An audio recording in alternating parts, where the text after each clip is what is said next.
کسی که بیاد و بشه مخاطب موضوع آلودش میشه و افسوس میخوره که تا الان من چجوری اینو از دست دادم. به کورنر بردیا برجسته نژاد خوش اومدی. چند نفر اومدن گفتن ما متن تو با صدای خودت خوندیم.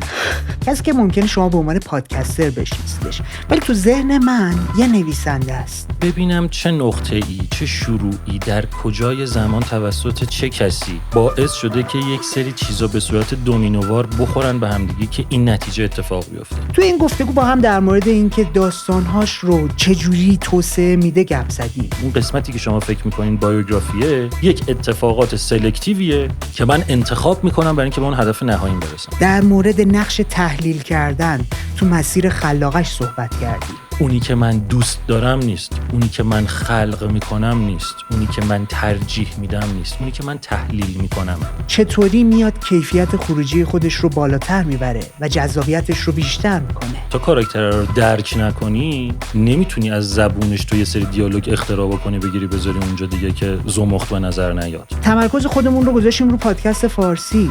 در مورد این گپ زدیم که چرا پادکست فارسی اونجوری که شایسته و بایستش هست مخاطب نداره. پادکسترهای فارسی به یه چیزی خیلی افتخار میکنن. درست یا غلطش رو کار ندارم. داره توسط افراد و به صورت غیر حرفه‌ای تولید میشه. نظارتی روی اون نیست و ختمش از جایی نمیگیره.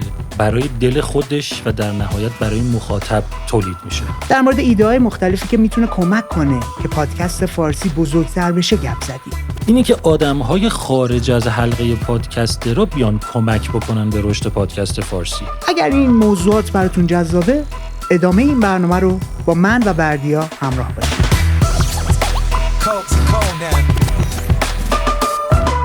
قبل از شروع گفتگو پیشنهاد میکنم یه نگاهی به کپشن بندازی و تمام پلتفرمامون هم دنبال کنی. اینطوری با هم در ارتباط میمونیم.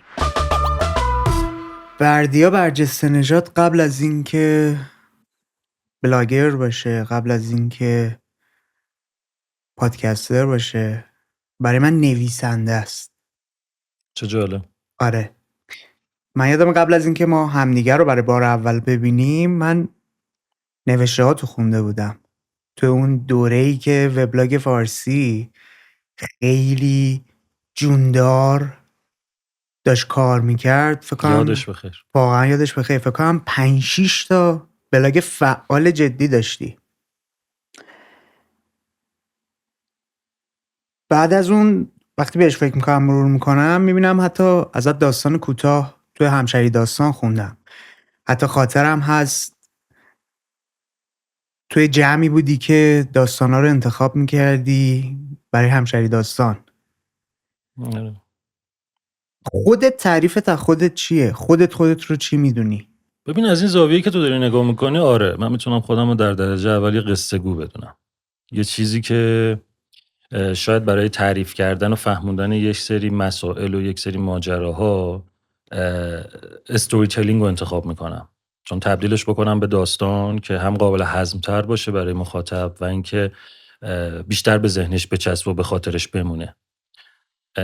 اصلا همین اتفاق باعث شدش که پادکست آلبوم، اگه من حالا بخوایم پادکست رو وسط حساب بکنی تو صحبتات، پادکست آلبوم رفت به سمت استوری تلینگ، به خاطر اینکه اصلا پیامش همینه، اصلا موتوی پادکست همینه که هر آلبومی یک قصه ای داره، یک داستانی داره و خب وقتی تو همچین موتویی رو برای پادکستت انتخاب میکنی یعنی اینکه به صورت رسمی اعلام کردی که من میخوام قصه بگم برات، که من میخوام قصه اون آلبوم رو بگم، قصه اون پادکست رو بگم.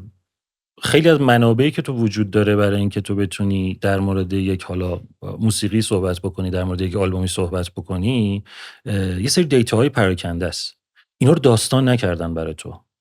یعنی حتی کتابا رو که ویکی‌پدیا که اصلا جزء منابع من نیست ویکی‌پدیا، من از روی ویکی‌پدیا فقط تایملاین رو چک میکنم که ببینم تقدم و تأخر اتفاقات چجوری بوده که بتونه مسیرمو برام مشخص بکنه. و اینکه تو بیای این داستان رو از اول بیای تعریف بکنی و اینکه وقتی خب یه ذره از نظر تصویری با قضیه اینکه صوتی توی پادکست ماجرا فرق میکنه دیگه. توی وقتی تصویر میاد وسط تو میتونی به راحتی از فلش بک و فلش فوروارد استفاده بکنی چون مخاطب اینو میگیره، ولی توی صوتی این اتفاق خیلی راحت نمیفته برای مخاطب. برای همین تو روایتت باید روایت خطی باشه. نمیتونی هی برگردی عقب هی بری جلو، برای اینکه مخاطب گوشش گم میکنه قضیه رو. اینکه تو به اینو داستان بکنی اینو و خب این داستان کردن چه اتفاقی براش میفته؟ اینه که خیلی وقتا یه سری حفره های اونجا اتفاق میفته توی یک داستان که تو باید خودت با خلاقیت خودت اونو پر بکنی. مثلا توی یک منبعی نوشته شده که مثلا بچه‌های دف لپارد رفتن پیش جو الیت که مثلا به عنوان خواننده چیز بکنن، اونم گفتش اوکی. خیلی بی‌مزه است این که. آره دراماتایز باید بشه این دیگه. اصلا خیلی بی‌مزه. من میام برای این 5 دقیقه دیالوگ اختراع میکنم، میام میسازم، یه سری شوخیای بین اینا مطرح میکنم که اینا چه حرفایی رو با هم دیگه زدن که در حال نقطه شروعش اینه که بچه‌ها رفتن پیش این، نقطه آخرش اینه که این قبول کرده. حالا این وسط دو تا رو چجوری به هم دیگه بچسبونیم اون داستان است دیگه. اون قسمتیه که من خودم دارم به ماجرا اضافه میکنم. برای همین آره، اگه جواب سوالتو بخوام بدم، آره من توی پادکستم دارم قصه گویی میکنم، توی وبلاگم هم داشتم قصه گویی میکردم و قبل از اونم توی دوران BBS و توی دوران شبکه اونجام داشتم قصه گویی میکردم. چه چیزی این قصه برای جذابیت داشته؟ چرا رفتی سمت اینکه داستانگو بشی؟ چه نیازی در وجودت احساس میکردی که بری یک داستانی رو خلق کنی؟ ببین این خود داستانگویی به طور مستقیم شاید برای من اون جذابیتی که الان مد نظر تو رو نداشته باشه. اون چیزی که برای من خیلی جذابه پدیده باترفلای افکته. میدونی؟ یعنی من عاشق اینم، عاشق این موضوعم که یک سری اتفاقا رو از ته همین جوری برم عقب که ببینم چه نقطه‌ای، چه شروعی، در کجای زمان توسط چه کسی باعث شده که یک سری چیزا به صورت دومینووار بخورن به همدیگه که این نتیجه اتفاق بیفته. این مسئله‌ای که توی پادکست آلبوم به طور مشخص داره خودشو نشون میده. آره حتی برمیگردی قبل تولد طرف. برمیگردم قبل تولد طرف که پدر مادر طرف و شهری که داشت توش زندگی میکرد چه شرایطی رو داشت و اینها چه تأثیرهایی رو گذاشتن روی این آدم که دونه دونه اومد جلو. ببین برای من همه این چیزا، برای من تو همه چیز این مسئله بولدیه. خب یعنی مثلا من وقتی یک فیلم میبینم یک بازیگری مثلا چیزه، همون لحظه که دارم فیلم رو میبینم ویکی‌پدیا رو باز میکنم، میرم عقب میبینم مثلا فلانجا چیز نوشته، میزنم رو اون، میرم عقب میبینم مثلا این شاید توی 5 سالگیش یه اتفاقی در فلان زمانی افتاده که حالا نتیجه شده این که این تونسته الان این کاراکتر اینجوری اینقدر داره مثلا طبیعی و خوب بازی میکنه که تو اینقدر برات باورپذیرتره. این رمزگشایی میدونی این رو این توالیه رو خیلی دوست دارم. بهترین چیزی که میتونم بهش بگم هم باترفلای افکته که حالا برای کسایی که شاید نمیدونن دقیقاً چیه، اینه که میگن که آقا بال زدن یک پروانه در یک گوشه ای از دنیا ممکنه باعث ایجاد یک طوفان در گوشه ای دیگه ای از دنیا بشه و اینکه همه چیز میتونه به هم دیگه به یه شکلی ربط داشته باشه اگه بگردی و ربطاشو پیدا بکنی. خب این خیلی خوراک خوبیه برای به وجود آوردن یک داستان. برای اینکه حالا شاید خارج از سوال تو باشه، برای همینم من خیلی به گره های داستانی و خیلی به شروع و پایان خطهای داستانی توی چیزی که تعریف میکنم پایبندم و برام اهمیت داره و حتی توی فیلمی که میبینم یا داستانی که میشنوم یا کتابی که میخونم اگه این موضوع رعایت نشده باشه اذیتم میکنه.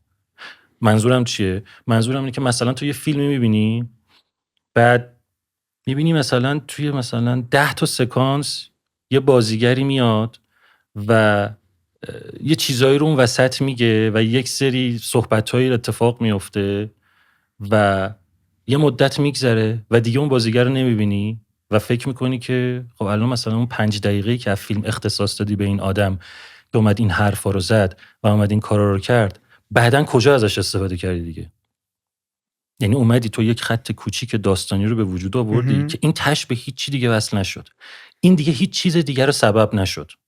خب این برای من یه نقص توی فیلم نام است، یه نقص توی داستانه.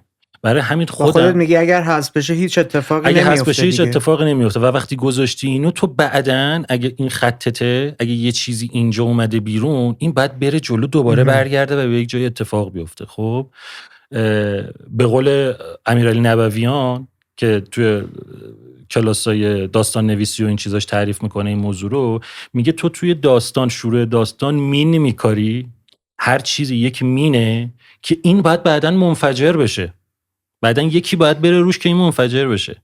اگه یک مینی کاری که بعداً منفجر نمیشه، این مینه نباید باشه. این اشتباهه. خب چرا دارم اینو میگم؟ به خاطر اینکه اون توالی اتفاقا برای من خیلی اهمیت داره و تو ذهن من همه چی میشه داستان. با درست کردن، با کنار هم گذاشتن پارامترهای این توالی، ناخودآگاه تو ذهن من همه چی داستانه و برای اینکه خودم یه چیزی رو بفهمم، داستانوار میفهمم این موضوع رو و برای همین میتونم داستان تعریف بکنم، میتونم یه سری چیزها رو تبدیل بکنم به داستان به خاطر رعایت کردن همین موضوع. که اگه من دارم مثلا اشاره میکنم به این که مثلا جیمز هدفیلد در مثلا نوجوانی یک همچین اتفاقی افتاده، مثلا توی اپیزود خودم میام در مورد مادر جیمز هدفیلد صحبت میکنم که چه مذهب خاصی داشته، که چه تأثیری این روی جیمز هدفیلد گذاشته، برای اینکه اینو بعداً میخوام توی بلک آلبوم ازش استفاده بکنم سر ترک هایی که این اتفاق تأثیر گذاشته روش. اگه بعداً نخوام ازش استفاده بکنم، خب من اینو نمیگم. نمیدونم تونستم برسونم منظورم. نوت دارم برمیدارم برای اینکه بعداً بهش برگردم. پس منم الان دارم مین میکارم که تو بعداً برگردی بهش. یه چیز دیگه ای هم که تو کارهای تو از اون اول، از اون بلاگ جاسوس اجاری، چون کاراگاه بود یه لحظه تو ذهن اومد بگم کاراگاه جاسوس اجاری، من میدیدم تو شخصیت پردازیات، حالا به واسطه کار و تحصیلی هم که داشتی، خیلی تحلیل انگار تو ذهنت نقش کلیدی داره، تحلیل میکردی پیش خودت و بعد میومدی یک چیزهایی رو اضافه میکردی که کاراکترها رو بسازی. و الان که داشتی تعریف میکردی دیدم در مورد آدمهای واقعی هم همین کار رو کردی. یعنی چه میدونم، اگر داری در مورد جیمز هدفیلد مثال میزنی، تو اون بخشایی که خودت میری دراماتایز میکنی، داستان رو باش پیش ببری، تاچای شخصی اون آدم ها رو آوردی گذاشتی. مثلا اون بند انگلیسی چی بود؟ یه سریال خیلی جوندارم ازشون درست کرده بودی، فلوت میزد، جترو تال. اسم لیدرشون چی بود؟ ایان اندرسون. خب مثلا اونو من یادمه قشنگ وقتی داشتم میشنیدم اون اپیزود رو، همش داشتم میگفتم واه چقدر جنس خودشه این رفتاری که بردیا اضافه کرده به قصه. انگار که رفته با طرف دمخور شده نشسته، خب یه 4 تا خاطره بگو هم ببینم چه آدمی هستی، چه جوری هستی، چی کار میکنی، فکرت چه مدلیه. بعد همه اونا رو آورده، اینطوری هم داره به تو معرفی میکنه چون اونطوری بود، چون این اتفاق براش افتاد. اینا رو خودت داری اضافه میکنی ولی کاملا چفت و بست داره. چون کاراکتره رو باید اول از همه بتونم درک بکنم. اون حفره‌ای که گفتم که تو باید خودت پر بکنی، تا کاراکتره رو تو درک نکنی نمیتونی از زبونش تو یه سری دیالوگ اختراع بکنی بگیری بذاری اونجا دیگه که زمخت به نظر نیاد. میفهم منظورمو؟ یعنی مثلا چطوری خب این کارو میکنی، چطوری درکش میکنی؟ تو که ارتباط مستقیم باش نداشتی، طرف مثلا 50 سال پیش مرده، باید مثلا 20 تا مصاحبه ازش بخونی، ویدیوهای مصاحبهش ازش ببینی، رفتار، مدل لباس پوشیدنی. تو بعد مثلا من توی مثلا اپیزودم اینا دارم صحبت میکنم، طرف برمیگرده میگه که مثلا بابا حاجی مثلا فلان نکن اینا، اون که نمیگه حاجی. خب ولی وقتی تو مثلا 4 تا ویدیو طرف میبینی این طرف مثلا اینجوری میشینه داره مصاحبه میکنه، خب این به خودت میگه که این اگه ایران بود با طرف حرف میزد 2 تا حاجی هم وسط میگفت. خب یا وقتی میبینی طرف مثلا خیلی بد دهنه توی مصاحبهش هم، مثلا وقتی مصاحبهش داری میبینی مثلا نصفش صدای بوق داره میاد، تو میفهمی اینجا دیالوگا یه جور دیگه است. یا وقتی میبینی طرف خیلی مثلا یک حال متشخصی داره، میبینی که نه، این اگه اینجا بخوای صحبت بکنی باید خیلی جملات مثلا شیک و ترتمیزی باشه اینجا. میدونی تو با 1000 تا چیز میتونی این مسئله رو درک بکنی.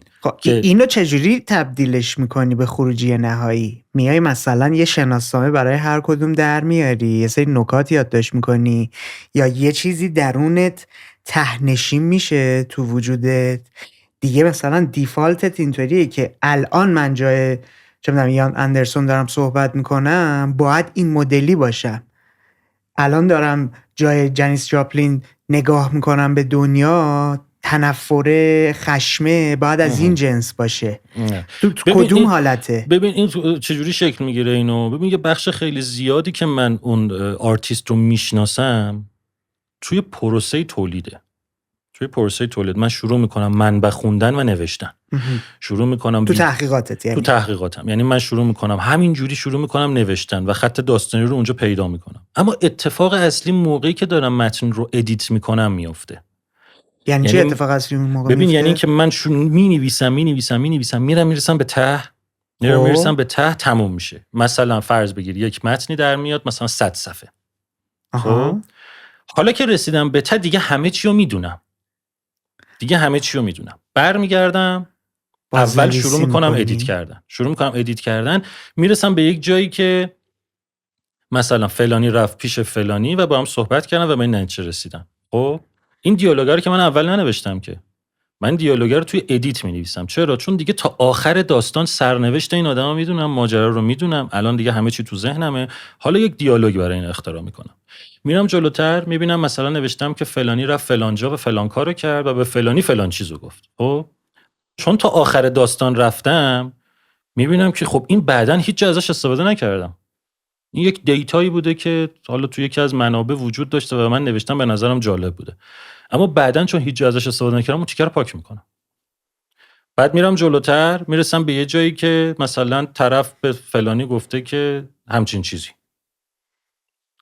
بعد میبینم من جلوتر نزدیکای آخر داستان از این استفاده کردم. خب همین یه تیکه رو دوباره میرم در موردش میخونم که این 2 خطی که اینجا نوشتم تبدیل کنم به یه صفحه، چون بعداً دارم ازش استفاده میکنم. خب میام جلوتر میبینم فلان کاراکتر یه همچین کاری رو کرده. خب اینم بگم صادقانه میخوام اعتراف بکنم. میبینم فلان کاراکتر همچین چیزی رو کرده، همچین کاری رو کرده که تو منبع من نوشته شده. آخر داستان من دارم یه چیزی میگم که خیلی با این کاری که اینجا انجام داده جور در نمیاد. میندازمش دور. تو داستان حذف میکنم، سلکتیو رفتار میکنم. چرا؟ چون میخوایم اون تایملاینی رو، اون خط داستانی رو پیدا بکنم که آخرش قراره برسم به اون نقطه و نه چیزی که داره منحرف میکنه اونو و نه چیزی که داره منکر میشه اونو از داستان آگاهانه من حذف میکنم. این اتفاق بدی برای محتوا تولید نمیکنه ها. چرا؟ چون هدف من یک هدف مشخصیه. من میخوام این نقطه رو شروع بکنم برسم به این نقطه پایانی که اون نقطه پایانی تولید یک اثره، تولید یک آلبومیه. من نه تالا همچین چیزی رو مطرح کردم، نه جایی گفتم که من قرار بایوگرافی بگم.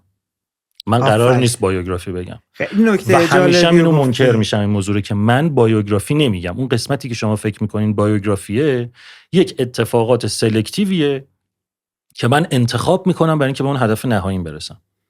مثال بزنم در مورد مثلا همچین چیزی که گفتم. مثلا میام میگم که یک آرتیستی توی مثلا فلان کنسرتش مثلا به یک زنه فحش داد. درسته. به یک خانومی فحش داد. تو بعدن سر یک آهنگی من میرسم به یک نقطه‌ای که در راستای حمایت از خانوم‌ها یک آهنگی درست کرده و به خاطر اینکه مثلا مادرش فلان چیز بوده یا به خاطر اینکه مثلا همسری داشته که فلان اتفاق براش افتاده این آهنگو درست کرده. بعد که ادیت میکنم میام جلو ببینم این فحش دادنش به این خانومه که الان این داره نقض میکنه که ایشالله که خیره. پاکش میکنم میگم چرا با تصویر غلطی تو ذهن طرف ایجاد بکنی؟ این آهنگ همه چیز، شواهد، مادرش، همسرش، همه چی داره میگه که این آدم طرفدار خانوم هایی بوده. من چرا باید یک اتفاقی رو بیارم این وسط بذارم که اونو خدشه دار کنه اون وسط؟ میفهمی منظورمو؟ کامل دارم مثلا میگم. آره مثلا تو میای یه تصوری داری مثلا از یکی از اقوام که این خیلی آدم با شعور و فهمیده ایه. خب بعد تو بیای این وسط یه خاطره تعریف بکنی که آقا ما تو پانتومیم داشتیم گلابی بازی میکردیم 2 ساعت خودمون رو جر دادیم این گلابی رو نفهمید. خب تو برای چی باید بیای یه چیز مثالی بزنی که طرف این برداشته بکنه بابا بس خنگم هست؟ خب اینو حذف میکنی از اونجا، چون داری رو چی مانور میدی؟ داری رو این مانور میدی که این آدم باهوشیه. بعد چرا باید 4 تا مثال بیاری که این آدم باهوشی نیست؟ بالاخره هر کسی که آدم باهوشیه 4 تا خنگی هم داشته دیگه. هر کسی که طرفدار زنان بوده بالاخره یه وقتایی ممکنه مثلا یه کاری کرده باشه. هر کسی که مثلا آدم ورزشکاری بوده مثلا ممکنه تو مقطع زندگیش مثلا 2 تا سیگار هم کشته باشه. میفهمی منظورم؟ و هر کسی که آدم خیلی مذهبی بزرگی ممکنه مثلا یه 4 تا خانم هم دید زده باشه. میدونی وقتی تو هدفت مطرح کردن اون بلده است، خب برای چی بیاد بیای 4 تا چیز کوچیک؟ الان خیلی منحرف شدم از بحث، یعنی خودم الان دارم از تایم لاینام هی خارج میشم، ولی دارم هی مثال میزنم که این داستانه چه جوری شکل میگیره در نهایت. من بخوام برداشت خودم رو بگم، بردیا حتی نمیاد قصه اون آلبوم و آدم‌ها رو طرح کنه. بردیا میاد روایت خودش از جریان موسیقی اون گروه، اون شخصه، تولید آلبوماش، تجربیاتی که داشته رو اونجور که خودش دوست داره طرح میکنه. یعنی داستان خودش بر اساس زندگی اونجوری که خودش دوست داره رو باید اصلاح بکنم، اونجوری که خودش تحلیل میکنه. نه اونجوری که خودش دوست داره. ببین مثلا من میام توی اپیزود مثلا جنیس جاپلین، خب میام میگم که جنیس در فلان جا اومده فلان کارو کرد، خب و هیچ منبعی، من برای اپیزود جنیس جاپلین، برای 3 قسمت جنیس جاپلین من 4 تا کتاب خوندم. 4 تا کتاب. اینو 4 تا کتاب ترجمه نشده دیگه. اون ترجمه نداریم سر. آره. 4 تا کتاب اومدم خوندم. اومدم 4 تا زاویه دید مختلف که خیلی وقتا با همدیگه فرق داشتن. کتابی که خواهرش نوشته بود در موردش، کتابی که پابلیسیستش نوشته بود، کتابی که رود منیجرش نوشته بود و کتابی که یه آدمی که کارش بایوگرافی نوشتن بود نوشته بود. خب سر یه سری اتفاقات خاص ممکن بود اون نگاهی که پابلیسیست جنیس جاپلین داره با اون نگاهی که خواهر جنیس جاپلین داره فرق داشته باشه. خب بعد میرسم به یک اتفاقی که مثلا در مورد جنیس جاپلین میگم. این اتفاقه رو هر 4 تای اینا گفتن، هیچکی دلیل براش نیاورده. هیچکی برای این اتفاق دلیل نیاورده.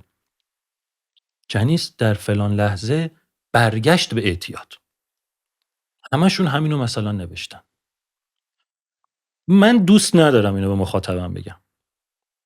من دراماتایزش می‌کنی؟ نه دراماتایزم نمی کنم، تحلیلم رو دراماتایز میکنم. ببین خیلی رو این تحلیل تاکید دارم. چه اتفاقی میفته اینجا؟ من میگم که الان اینو همه اینا مثلا اومدن توی، مثلا فرض بگیر همشون اومدن تو فصل 4 اومدن اینو گفتن. هر 4 تا کتاب اومدن تو فصل 4 اینو گفتن. من از هر کدوم اینا 3 فصل قبلشون رو خوندم. یه مسیری همه اینا اومدن که این رسته به این نقطه. شاید اینا تحلیل نکردن، شاید اینا هم این برداشت نداشتن، ولی من با ضریب اطمینان مثلا 90% من میتونم بگم چرا الان جنیس برگشته به اعتیاد. چون 4 تا زاویه دید مختلف دارم که جنیس رو از ابتدا شروع کردن، دنبال کردن و رسیدن به این نقطه. این 4 تا رو وقتی بندازی رو هم دیگه، 4 تا خط رو که بندازی رو هم دیگه، یه چیز کلوفتری در میاد. یه چیزی که دیگه حالا میتونی روش راه بری. روی یه دونه نخ اگه بخوای راه بری، هی بعد تعادل رو حفظ بکنی، ولی وقتی 4 تا رو بذاری کنار هم دیگه، با اطمینان بیشتری میتونی روی این بری جلو. میتونی از چیزایی که خوندی، از چیزایی که میدونی تحلیل بکنی که اون دومینوه. الان نقطه آخر اینه که جنیس اینجا برگشت به اعتیاد.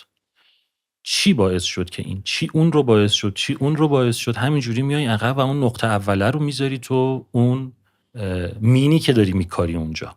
توی ادیت داستان که داری میای دوباره جلو، این نقطه رو پررنگ میکنی که بعدن برسی به این که به خاطر این نقطه این اتفاقا افتاد که این دوباره برگشت به اعتیاد. هیچ کدوم اونو نگفتن. این تحلیل منه. این تحلیل منه که با توجه به شواهدی که دارم میبینم 95% مطمئنم که درسته. اون 5% هم میذارم رو حساب این که غلط نیست. ممکنه دلایل دیگه ای هم وجود داشته باشه، ولی قطعا اینی که من دارم میگم یکی از دلایلشه. چرا؟ چون تحلیل مشخص و مستقیم داره نشون میده این موضوع. همین اینا رو گفتم که چیو بگم؟ این که اونی که من دوست دارم نیست، اونی که من خلق میکنم نیست، اونی که من ترجیح میدم نیست، اونی که من تحلیل میکنمه. من اتفاقاتو دارم میذارم کنار همدیگه، تحلیل میکنم که خط داستانو در میارم. من یک قصه، واقعا من هالیوود نیستم اینجا. میدونی هالیوود یعنی کثافت میزنه با این بایوپیکایی که از آرتیستا میسازه. یعنی تو وقتی بوهیمیان رپسودی رو وقتی میبینی که مثلا اومده داستان فردی مرکوری رو درست کرده، میبینی کثافت زده به این، برای دراماتایز کردن ماجرا اومده کاراکتر فردی مرکوری رو به کل دگرگون کرده. یعنی از اون آدم نایس سویت اومده یک آدم خودخواه بد اخلاق به وجود آورده. اومده به خاطر دراماتایز کردن ماجرا اتفاقا رو پس و پیش کرده. مثال برات بزنم، توی فیلم قبل از اینکه اینا برن قبل از اینکه برن تو استادیوم اجرای معروف مال 86 چی بود اسمش؟ ومبلی. آره قبلا میرم تو ومبلی اون لایو ایدو بردارن اجرا بکنن اونو. توی فیلم نشون میده که فردی مرکوری اومده بهشون میگه که من ایدز دارم و اینا همه ناراحت و قصه دار و اینا. خب حدود 1 سال بعد از ومبلی این خبر رو به بقیه میگه، به همبندیاش میگه که من ایدز دارم. خب اینا برای دراماتایز کردن ماجرا میان همچین چیز رو میگن که گروه این حس رو داشته باشه که آقا من الان دارم جلوی این جمعیت اجرا میکنم، مثلا نگران مثلا خواننده‌ام. خب وقتی این نبوده، تو برای جابجا کردن اینا، برای دراماتایز کردن ماجرا قرار نیست خلاقیت از خودت به خرج بدی. تو میتونی مثلا خلاقیت تو یه شکل دیگه به خرج بدی، نمیتونی داستان من این کارو نمیکنم. من به خاطر اینکه به تصویر ذهنی خودم برسم نمیان تایملاین جابجا بکنم. من وفادار میمونم ولی تحلیل خودم رو میذارم اونجا. این چیز غلطی به تو منتقل نمیکنم. این تحلیل منه. ممکنه هر کسی هم از هر چیز دیگه یه تحلیلی داشته باشه و اون رو حالا تو پلتفرمی که داره تولید محتوا میکنه اونو برگرده بگه. اولویت دهی و وزن بندی هم میکنی که روی کدوم تمرکز بیشتر داشته باشه. مثلا خب اون تاثیر سمی اصلا کلا بحث ما رفت سمت داستان نویسی. چرا؟ چی شد اینجوری؟ از اول قرارمون همین بود که کلا در مورد داستان، چون من در هر حال من که نویسنده نیستم، مینویسم ولی به هر حال کارم نویس. دید من نویسنده ای. خب حالا خدا رو چه دیدی؟ شاید مثلا 4 سال دیگه 5 سال دیگه کتاباتم منتشر شد. من نه، خب آخه از آخرین باری که الان سوال یاد نره ها، ولی از آخرین باری که من یک داستان خلق کردم الان در هر حال دارم بایوگرافی می‌نویسم دیگه. اگه بخوای حساب بکنی الان دارم بایوگرافی می‌نویسم. بیس کار وجود داره. بله. من آخرین باری که داستان نوشتم همون وبلاگ جاسوس اجاره‌ای بود. از که میشه سال مثلا فکر کنم 87. آره 87 15 سال پیش بود. آخرین داستانی که نوشتم که اون بود. و نه بعد از اون دیگه داستان نمیشه. چرا دیگه داستان کوتاهی که توی همشهری داستان جای دیگه اون رو حساب نکن دیگه. اونو که یه چیز یک داستان یه داستان، حالا ادامه دار نه ولی یک داستانه، چون اون وبلاگ جاسوس اجاره خیلی چیز خاصی بود به نظر خودم. یعنی خیلی حرکت ژانگولری بود برام، چون من وبلاگ های زیادی داشتم اون موقع. من فکر کنم باهاش 84 85 آشنا شدم اگه اشتباه نکنم. چه زمانی بوده؟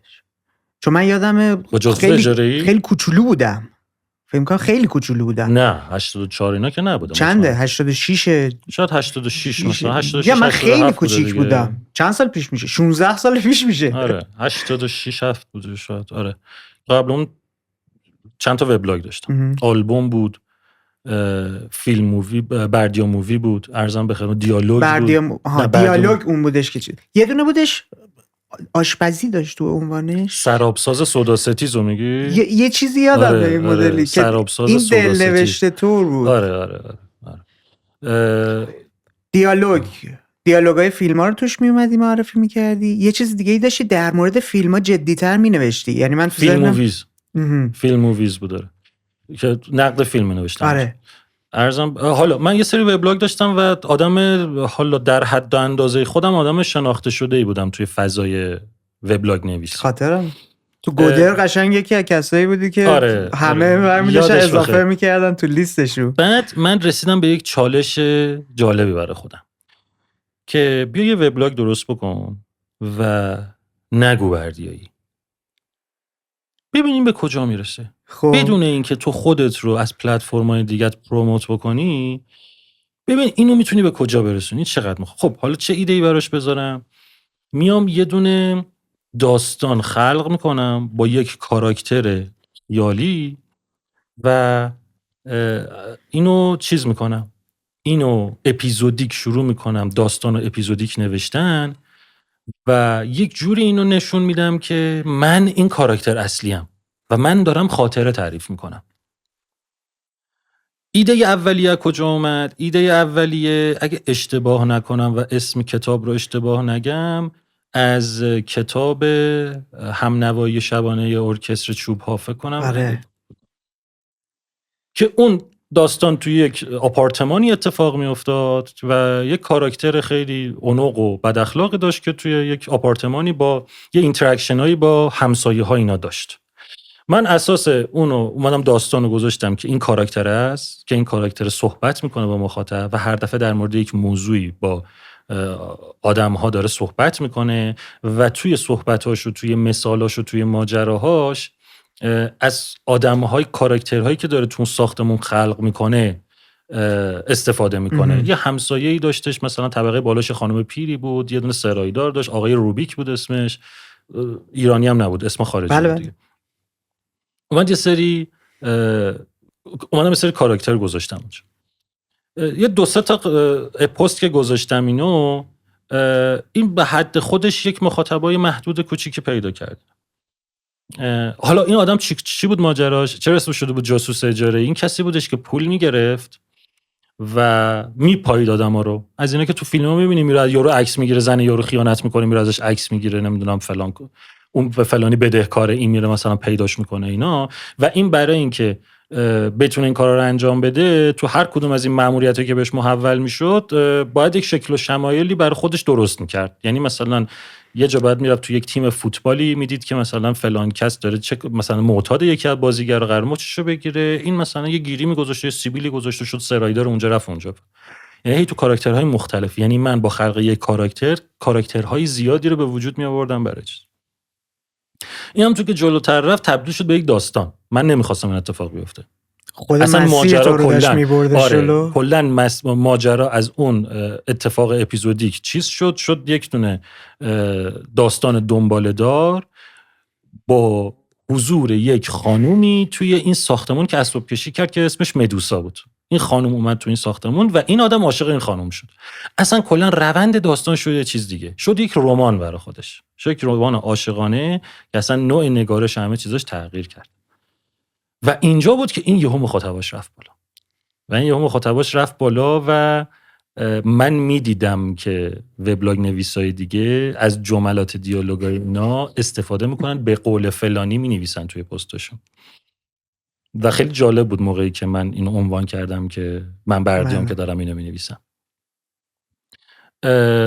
اون تجربه خیلی جالبی بود برای من. و از اون موقع تا الان تو این 15 سال من دیگه داستان، حالا اون همشری داستان اینا به نظرم اونقدر چیزای ریز کوچیکی بودن که خیلی قابل چیز نیستم. ولی من تاثیرشو هنوز دارم میبینم. روی چی؟ روی کاری که الان داری انجام میدی. یعنی کامل داستان پردازی، روایت رو، خط رو، هم مدل خودت که پروانه‌ای به هم متصله، دارم میبینم از کجا به کجا رفته، چجوری پیش اومده. حتی توی دیالوگ نویسی داری میگی که جنس دیالوگ نویسی یه جوری بودش که آدم ها میومدن بهش برمیگشتن، ازش نقل قول میکردن.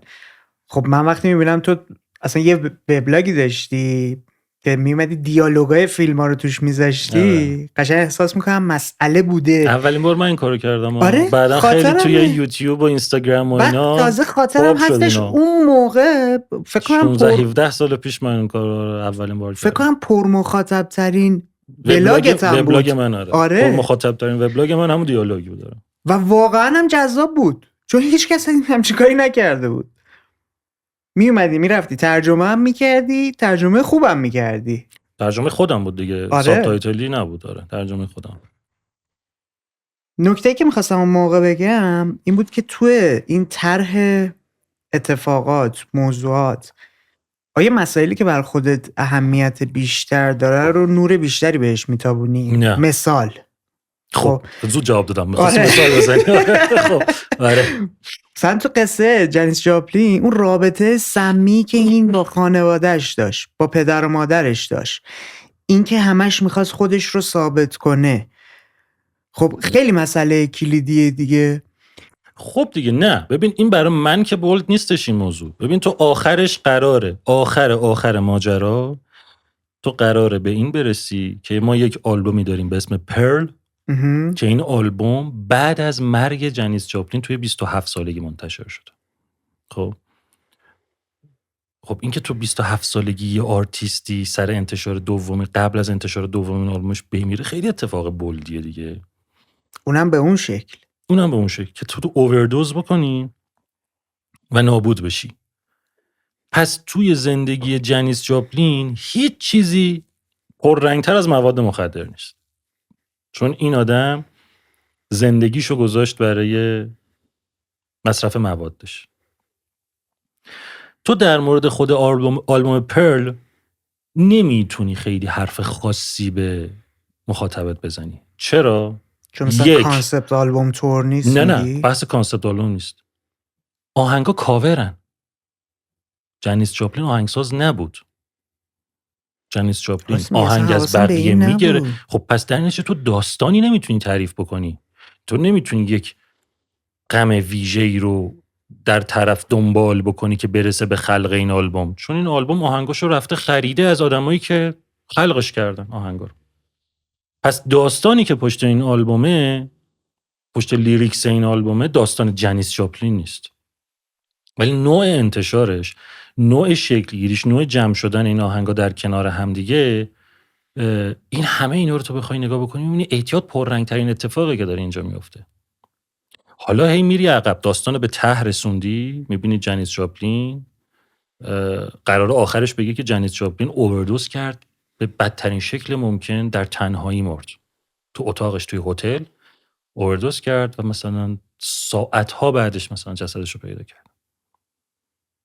چرا تنها؟ چرا اونجا؟ چرا تو هتل؟ چرا اووردوز؟ دونه دونه بعد این اتفاقا رو دنبال بکنی، برگردی عقب. تلفن تو استودیو نیومدن. آفرین. خب خیلی قضیه بولدیه دیگه. میای میرسی به این که یه ذره که میای عقب ببینی اون رابطه عاطفی که این فکر کرده نابود شده. نمیدونم داستان چقدر یادته یا نه. یادم نامه‌ای که بهش نداده بود، نامه‌ای که بهش نداده بودن، اشتباهی یک آدمی که براش خیلی عزیز بود و به خاطر اون مواد گذاشته بود کنار، این آدم میره سفر و یک نامه‌ای برای این میفرسته که یک نامه خیلی مثبت و خوب و امیدواری بوده و این نامه میاد توی هتل و اشتباهی به جنیس جاپلین نمیدن و جنیس جاپلین فکر میکنه که اون آدم اینو فراموش کرده و دوباره این اتفاقا براش میفته و دوباره افول میکنه و آخرش هم نابود میشه. خب چرا عشق اون آدم اینقدر براش مهم بوده؟ اون آدم مگه چیکار براش کرده؟ خب اون آدم یه کاری کرده که این تالا تو زندگیش کسی براش نکرده. بعد دوباره میری عقب، میرسی به مشکلات خانوادگی، مشکلات فامیلی، میبینی رفتار پدرش، ببینی چجوریه، نگاه مادرش چجوریه، جنگیدنش با اینا چطوری بوده، اینکه خودش رو میخواسته به پدرش ثابت بکنه و پدرش یک سد مقاومی داشته که بهش چیزی ثابت نشه. خب پس میای میبینی که این تنهایی که این آدم در درونش احساس میکنه، بولی شدنش تو مدرسه هستش، تفاوتش با آدمهای دیگه سر مسائل نژاد پرستی هستش و رفتار خانواده‌اش هست. خب پس اینا بولده، اینا اون مینهاییه که تو باید انقدر محکم و قوی بکاری که وقتی آخرش داری میگی جنیس جاپلین اووردوز کرد در تنهایی مرد، مخاطب هم غم و قصه بخوره تو سرش، هم آوت آف نوور براش نباشه. شاید ذهنشون نتیجه رو پیش بینی نکرده باشه ها، ولی وقتی بذاری جلوش میگه اوه، ولی نمیگه امکان نداره، نمیگه نه چجوری رسیدیم به این نقطه. دیدی مثلا یه فیلمی رو میبینی یه اندینگی رو میذاره برات که تو میگی اصلا چرا همه شاکی بودن سر اندینگ گیم آف ترونز؟ به خاطر اینکه گیم آف ترونز انقدر تلاش کرد که، نظر شخصی ما دارم، انقدر گیم آف ترونز تلاش کرد که شاهکار فیلمنامه نویسی بود. یعنی کاراکتر به کاراکتری که برات میکاشت بعدن ازش استفاده میکرد. همه اینا خیلی، یعنی تو باید کل سریال یادت میموند که بفهمی داری چه اتفاقاتی میفته. خب به نظر من آخرش اومدن چیکار کردن؟ آخرش اومدن اینقدر تلاششون رو گذاشتن روی این که یک کاری رو بکنیم که هیچکی پیش بینی نکرده بود. یعنی من مطمئنم چون سیزن به سیزن ملت توی فرم‌های مختلف میشستن در مورد این مینوشتن دیگه و پیش بینی، من مطمئنم اینا میشستن اونا رو میخوندن. اینا میشستن اونا رو میخوندن، میگفتن ما یه کاری بکنیم که هیچکی پیش بینی نکرده باشه و اومدن یه کاری کردن که واقعا چپرچول بود. یعنی اینکه هیچکی پیش بینیش نکرده معنیش این نیستش که خوبه. که معنیش اینه که خب اصلا نمیشه، این آخرش اینایی که تو چیدی قرار نیست آخرش به اینجا ختم بشه. خب یه نکته دیگه هم وجود داشت. تو 6 تا سیزن اول کامل وفادار مونده بود به کتاب، 5 تا کتاب، ولی 2 تا آخر هنوز نیومده بود، کتابش هم هنوز هم نیومده. برای همین مسیر خودشون رو داشتن میرفتن تو قصه گویی. ولی شاید میخواد بیاد یه بازی مارکتینگی انجام بده، بیاد قصه ای که خودش تو ذهنش بوده برای کتاب رو بهشون نده. آره، و بیاد مزخرفترین اندینگو در تاریخ سریال ها رقم بزنه، چیزی که انقدر انتظارات تو رو ورزش برده بالا. و برای اینکه تو رو هر غافلگیری خوب نیست. نه، هر غافلگیری خوب نیست. همونه که میگیم اون مینی که کاشته رو باید یه جایی استفاده کنه دیگه. آره، یعنی تو ببین من 100 تا مین اینجا میکارم، 100 تا مین میکارم که مخاطب بالاخره دونه دونه حدس میزنه، بعد اونجا یه چیز میترکه. آقا اونجا اصلا خبری نبود، ما از اول اینجا بودیم، اونا رو کجا بردی؟ به نظر من آره. ولی تو حالا اینو این که رعایت گفتی خانواده با آره، من ببین آخه خیلی قضیه من فرق میکنه بابا. من دارم بالاخره داستان زندگی یه نفر رو میگم که اون زندگی رو زندگی کرده. من دیگه تا یه حدی میتونم خلاقیت رو خرج بدم. چون به قول خودت داری بیوگرافی رو یه جورایی میای مدل خودت روایت میکنی، این تحلیل رو داری میگی. من این تحلیل رو تو بقیه جا هم دارم میبینم. مثلا تو اون شخصیت پردازی کاراکترایی که توی هر کدوم از تک پستای بلاگی که میذاشتی وارد میشدن خارج میشدن، نمیومدی صرفا با یه اسم ببری، انگار شخصیت رو میساختی. و یه چیز مهمتر به نظرم جنس روایته. چرا روایت خودت رو این مدلی داری سوم شخص پیش میبری؟ توی حالا پادکست و آلبوم دارم میگه. یعنی چی؟ یعنی خودم بذارم جای یک کاراکترها بیزنس وارز رو شنیدی؟ نه. بیزنس وارز یه پادکست بر واندری که میاد تقابل برندهای بزرگ و در حالی که داره شکلگیریشون و تاریخچه‌شون رو تعریف میکنه برای تو تصویرسازی میکنه. یه جاهایی میرسه مثل تو که اتفاق دراماتیکی میخواد بیفته و خود راویه که استاد دانشگاه اقتصاد هست میاد یهویی تو رو میبره تو داستان، جای کاراکترهای مختلف شروع میکنه دیالوگ گفتن. یعنی خودش میشه راوی داستان که انگار اونجا تجربه کرده این موضوع. یهویی مثلا یه کاتی میخوره، داره سوم شخص میگه که رفتش وارد مثلا اتاق جلسه شد، بعد یهویی تو دیالوگای تو اتاق جلسه رو میشنوی. مثلا بردیا گفتش که چرا این اتفاق افتاد. نمیپسندم اینو خودم. یعنی تبدیل کردن پادکست رو به نمایشنامه رادیویی نمیپسندم. اگه تاثیرگذاریش رو بیشتر کنی چی؟ اگه باعث بشه مخاطب بیشتر جذب کنی چی؟ خب آخه همه چی که مخاطب نیست دیگه. همه چی مخاطب نیست. یعنی چی؟ یعنی اینکه قبل از اینکه تو به مخاطب برسه یک چیزی که مخاطب اونو دوست داشته باشه، بعد از فیلتر دوست داشته شدن خودت رد بشه. درسته. خب من صدا پیشه نیستم. استفاده از چند صدا هم دوست ندارم توی پادکستم. منم دوست ندارم. خب اینم خودش صدای کاراکترهای مختلف رو بازی میکنه. من صدا پیشه نیستم. من نمیتونم این کارو بکنم.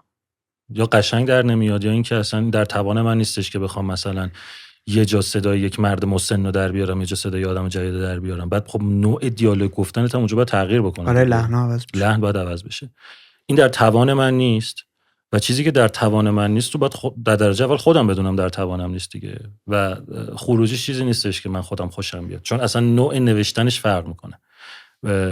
ببین الان فائقه تبریزی توی پادکست هیرولیک که پادکست دومه، پادکست مشترک من و فائقه است، اون داره همین کارو میکنه. صدا پیشه میاره و خودش هم جای چند تا از کاراکترها که مثلا جای خانوما صحبت میکنه، جای مردا صداشو کلوف میکنه، جای بچه‌ها صداشو نازک میکنه. اینا فائقه این در توانش است و اصلا جنس تولید محتوای پادکستشو گذاشته به اینکه اون رو نمایشنامه رادیویی بکنه. خیلی جا افتاده این توی پادکست هیرولیک. من برای پادکست آلبوم اینو نمیپسندم. من نوع روایت هم همین جوریه که طرف اینو گفت اون جواب داد فلان این فلان اینا. من یک سوم شخص آگاهیم که دارم ماجرا رو تعریف میکنم. خب من اول فکر کردم منظور یه چیز دیگه است که من بشم اول شخص، که من مثلا بشم توی مثلا داستان مثلا چه میدونم داستان مثلا ایروسمیت، من بشم مثلا استیون تایلر و بیام مثلا از زبون استیون تایلر داستان تعریف بکنم که خب نه این رو هم من، چون به نظرم اصلا این یه کانسپت مستقله، چیزیه که مرسن توی پادکست آن داره همین کار انجام میده. خب و اصلا یه کانسپت جداگونه‌ایه که داستان تو بیای تو خودت رو بذاری جای اون کاراکتر، بذاری جای اون آدم. این هم باز نیست. من تو همه داستانا یک سوم شخص آگاهیم که دارم یک سری ماجرا رو تعریف میکنم که بعضی وقتا از خود کسایی که توی داستان هستن هم آگاه‌ترم به موضوع. چرا؟ چون ممکنه اون اتفاقاتی که داره تو داستان میفته یارو هیچ وقت تحلیل نکرده باشه، به زبون نیاره که چرا این کارو کرده، ولی من دارم این تحلیل رو انجام میدم روش. خب یعنی من دارم خودم رو حتی یک لول از کسایی که دارن تو داستان من بازی میکنن میارم بالاتر. چه نقشی رو بازی میکنم؟ ببین تو مثلا فکر کن که تو یه آدم غمگین افسرده نابودی هستی. درسته؟ خب پا میشی میری پیش روانشناس میشونه با تو صحبت میکنه و 3-4 تا چیز به تو میاره، میگه که الان که تو نابوده افسرده چه اتفاقاتی برات از قبل افتاده که الان رسیدی به اینجا. خب اینو روانشناس داره به تو میگه با تحلیل خودش داره روانشناس داره به تو میگه با تحلیل خودش. تو خبر نداری از اینا، تو اینو نمیدونستی. اون الان یه درجه از تو بالاتر و آگاهتره به تو. من دارم نقش روانپزشک رو بازی میکنم، روانشناس رو بازی میکنم. من جنیس چاپلین موقعی که داشت میمرد بر اساس به خاطر اعتیادش، جنیس داشت میمردش، خودش که نمیدونست من چون بابام اون موقع همچین چیزی رو بهم گفت من الان دارم میمیرم، که اینو من میدونم.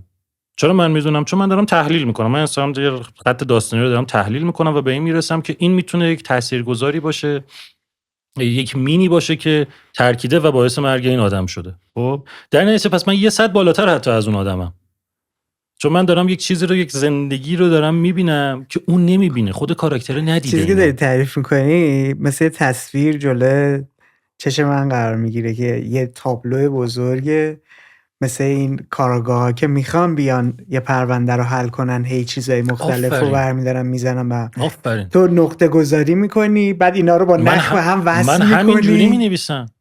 من همین جوری مینویسم. من اتفاقا خیلی وقتا کاغذی من کار میکنم اینا رو. من یه سری اتفاقات رو میزنی به دیوار، استیکر میزنم میچسبونم به در دیوار. آره از این چیزا پستیتا برمی دارم مینویسم با رنگای مختلف میام میچسبونم اینجا، که بعد میام فلا میکنم، بعد اینا از اینجا میکنم میارم میذارم زیر این که مثلا خب این به این ربط داره، اینو بعدن یاد باشین دوتا رو به هم ربط بدی. یعنی آگاهانه معماری داستانت رو حتی این مدلی میای تصویر میکنی که بتونی خط داستانیت رو به بهترین نحو ممکن، چفت و بستارترین حالت ممکن تعریف کنی. مثلا اینه که من یه سری دارم داستان رو میخونم، یک سری اتفاقن که من اینا رو اینجا مینویسم و اینجوریم. خب من اینا رو دارم اینجا مینویسم. آره همه رو که نوشتم بعد میام اینجا، بعد میام این الان میشه به این ربط داد، اینو الان میشه به این ربط داد. خب من دونه دونه اینا رو برمی‌دارم جابجا میکنم میذارم اینجا. من حتی یه سری وقتا توالی اتفاقاتی که داره چیز میشه دارم توی داستان میگم، توالیه رو دست نمیزنم گفتم خط داستان رو دست نمیزنم، ولی توالیه به زبون آوردنش رو دستکاری میکنم. چجوری؟ لازمه یه سری جاهای فلشبک ریزی بزنیم. خب خطی نمیبری جلو. ببین زمانبندی رو من دست نمیزنم، ولی برای روایتش من یه سری وقتا لازم میشه که من میبینم که الان من برای اینکه اینو بگم خب اینو باید طرف بدونه، ولی اینو باید اول بگم. پس اینو اول میگم، بعد یه فلشبک کوچیک میذارم، اینو میذارم پشت این و اینو ربطش میدم به این. چجوری؟ مثلا حتی چندی دیگه میگم که فلانی فلان شد، حالا قضیه چی بود؟ آره برمیگردی. قضیه این بودش که مثلا 6 ماه قبلش فلانی اومد اینجا، مثلا تو می فلشبک ریزی میزنی، چون مهمتره که اول اون نتیجه رو اول آخره رو بگی دیگه. اینا تو خود داستان در میاد دیگه که چجوری تو باید روایت بکنی ماجرا رو دیگه. برای هر سریال یا هر اپیزود چقدر زمان میذاری؟ الان سریال اخیری که داری تولید میکنی چند وقته؟ فکر کنم بزرگترین پروژه پادکست آلبوم باشه تا الان. چند وقت درگیریشی؟ از اواسط شهریور. الان یعنی 3 وسط ماه. 3 ماهی 3 ماه. و الان 3 ماه. فکر میکنی پیش بینیت برای انتشارش که انشالله اوایل دی اولین اپیزودش، چون انقدر طول کشیده قضیه، اینو نمیتونم بذارم که همه 5 تا قسمت تموم شه بعد تموم منتشر بشه کنی؟ بعد منتشر بکنم. الان منظورم داستان نیستا. ببین تو وقتی نه داستانی که تعریف کردی اول میری داستانو در میاری، داستان بعد باید شروع کامل میکنی در بیاد. هی بازنویسی نه اصلا همه چی باید تموم بشه، چون تو وسط اپیزود 5 ممکنه یک چیزی رو بخوای بولد بکنی که لازمه مثلا اول اپیزود 2 بهش اشاره بکنی. میدونی یعنی اون 5 قسمت سریالی که داری نمیتونی تو یک رو ببندی بری ضبط بکنی. چون موقعی که تو داری مثلا 4 رو ادیت میکنی میبینی الان من لازمه که توی یک برم یه چیزی رو اضافه بکنم یا یه چیزی رو برم ازش کم بکنم. کل داستان 5 اپیزود باید در بیاد که الان من وسطای ادیت نهایی اپیزود 5، یعنی دیگه آخرش. کل این باید در ادیتش هم بیاد. خودت انجام میدی؟ چی؟ ادیتش هم خودت انجام ادیت چی، میدی؟ صدا؟ آره. آره دیگه. خب همه اینا که در اومد ادیت متن رو دارم میگفتم الان. ادیت متن رو کامل تو الان اواخر اپیزود 5 وسطای اپیزود 5 همه اینا دارم. اون وقت تو یک داستان کامل داری که 5 تا قسمته. خب من همیشه چیکار میکردم این وقتا که سریالم مثلا یه سریال داشتم 2 قسمتی 3 قسمتی اینا، میرفتم همه رو ضبط میکردم، همه رو ادیت میکردم، همه رو آپلود میکردم، اسکیجول میکردم، مثلا یه روز در میون یا یه هفته در میون اینا منتشر بشه. این چون الان خیلی طول کشیده دیگه، حالا روند کاریم قرار نیست برای اینجوری باشه. قراره الان همه اینی که تمام شد برم اولی رو ضبط بکنم، ادیت بکنم، منتشر بکنم، بعد برم مثلا دومی رو ضبط بکنم. یعنی ممکنه بین ولی اپیزود متن تو نهایی کردی بعد بعد میری کامل نهایی استودیو. بشه. متن بعد کامل برای هر 5 تا اپیزود کامل نهایی بشه. یه نکته گفتی من برای مخاطب، برای بیشتر شدن، بیشتر شنیده شدن، جذابتر شدن براش کار نمیکنم، خودم یادت دیگه گفتم مخاطب بیشتری میتونی پیدا کنی. خب ارزششو داره این مدلی زمان گذاشتن با مخاطب کمتر؟ این ارزششو داره. خب خیلی بحث گسترده دیگه. ارزش مالی چیزه، ارزش حسی چیز دیگه است. همه اینا بالاخره یک مجموعی بعد ازش بگیری، یک برآیندی ازش بکشی بیرون دیگه. ببین تو دوست نداری مخاطبت بیشتر بشه؟ ببین بذار یه چیزی بهت بگم. این که تو توی یک پلتفرمی داری تولید محتوا، حالا تو یک آدمی هستی که توی یک حالا تولید محتوا نگیم، هر کسی توی هر پلتفرمی داره هر کاری که انجام میده. این نظر شخصی منه ها، شاید اصلا نظر مارکتینگ چیز غلطی باشه. راضی نگه داشتن اونی که هست مهمتر از جذب آدم جدیده. نظر شخصی من اینه. یعنی تو اونهایی که الان تو رو دارن و دوست دارن خیلی مهمتره که همچنان دوست داشته باشن، تا اینکه تو بری هی آدمای جدید در بیاری که از اون ور هی ریزش مخاطب هم داشته باشی. ممکنه در نهایت کسایی که جدید میان و بخوای با کسایی که تو رو ول میکنن یر به یر بکنی، آخرش به نفعت باشن نظر تعداد مخاطبا. ولی اون اتفاق خوب و قشنگی که میفته اون کاراکتریه که تو برای طرفدارت، برای دنبال کنندت از خودت میسازی. من قاعدتاً برای اینکه بتونم مخاطب بیشتری به دست بیارم، جدا از هر کار مارکتینگ دیگه‌ای که باید انجام بدم، خب من یه دونه سلینا گومز و یه دونه جاستین بیبر و یه دونه نیکی میناژ بزنم، خب کامل میره بالا قضیه. بله. ولی آیا اون چند 10,000 اون چند 100,000 نفری که الان دارن منو گوش میدن و منو میشناسن، کاراکتری که از من میشناسن توی ذهنشون یه همچین چیزی رو میپذیره؟ خب یه همچین چیزی رو میپذیره؟ نه. میدونی این مثل این میمونه که جنس بردیایی که میشناسن نیست. آره ببین مثلا بذار یه جور دیگه بگم. متالیکا بزرگترین گروه متال و راک تاریخ و دنیاست. خب متالیکا یه کاری کرد برای آلبوم بلک آلبومش تو سال 91 که اومد با تهیه کنندگی باب راک، اومد کلن پاپ کرد موسیقیشو، اومد متال رو با پاپ قاطی کرد و همین مسئله باعث شدش که بلک آلبوم متالیکا با فروش اگه اشتباه نکنم یه چیزی حدود 22 میلیون نسخه پرفروش‌ترین آلبوم متال تاریخ. خب اومد این اتفاق براش افتاد. اومد متال رو تحت نظارت باب راک با موسیقی پاپ قاطی کرد و یک مخاطب گسترده و بزرگی که تا اون موقع متالیکا گوش نمیدادن و متالیکا به نظرشون وحشی بود و به نظرشون موسیقی متال برای دیوونه ها بود، هجوم آوردن و متالیکا شنیدن. خب خیلی اتفاق بزرگیه، چون متالیکا باعث شدش که موسیقی متال یه ذره برای یک مقطعی پاپیولارز بشه. خب خیلی ها نپسندیدن اینو. اون کسایی که 4 تا آلبوم اول متالیکا رو پرستش میکردن، 4 تا آلبومی که ترش متال سنگین بود، پاپ شدن متالیکا رو دوست نداشتن. تصویر متالیکا تو ذهنشون خراب شد.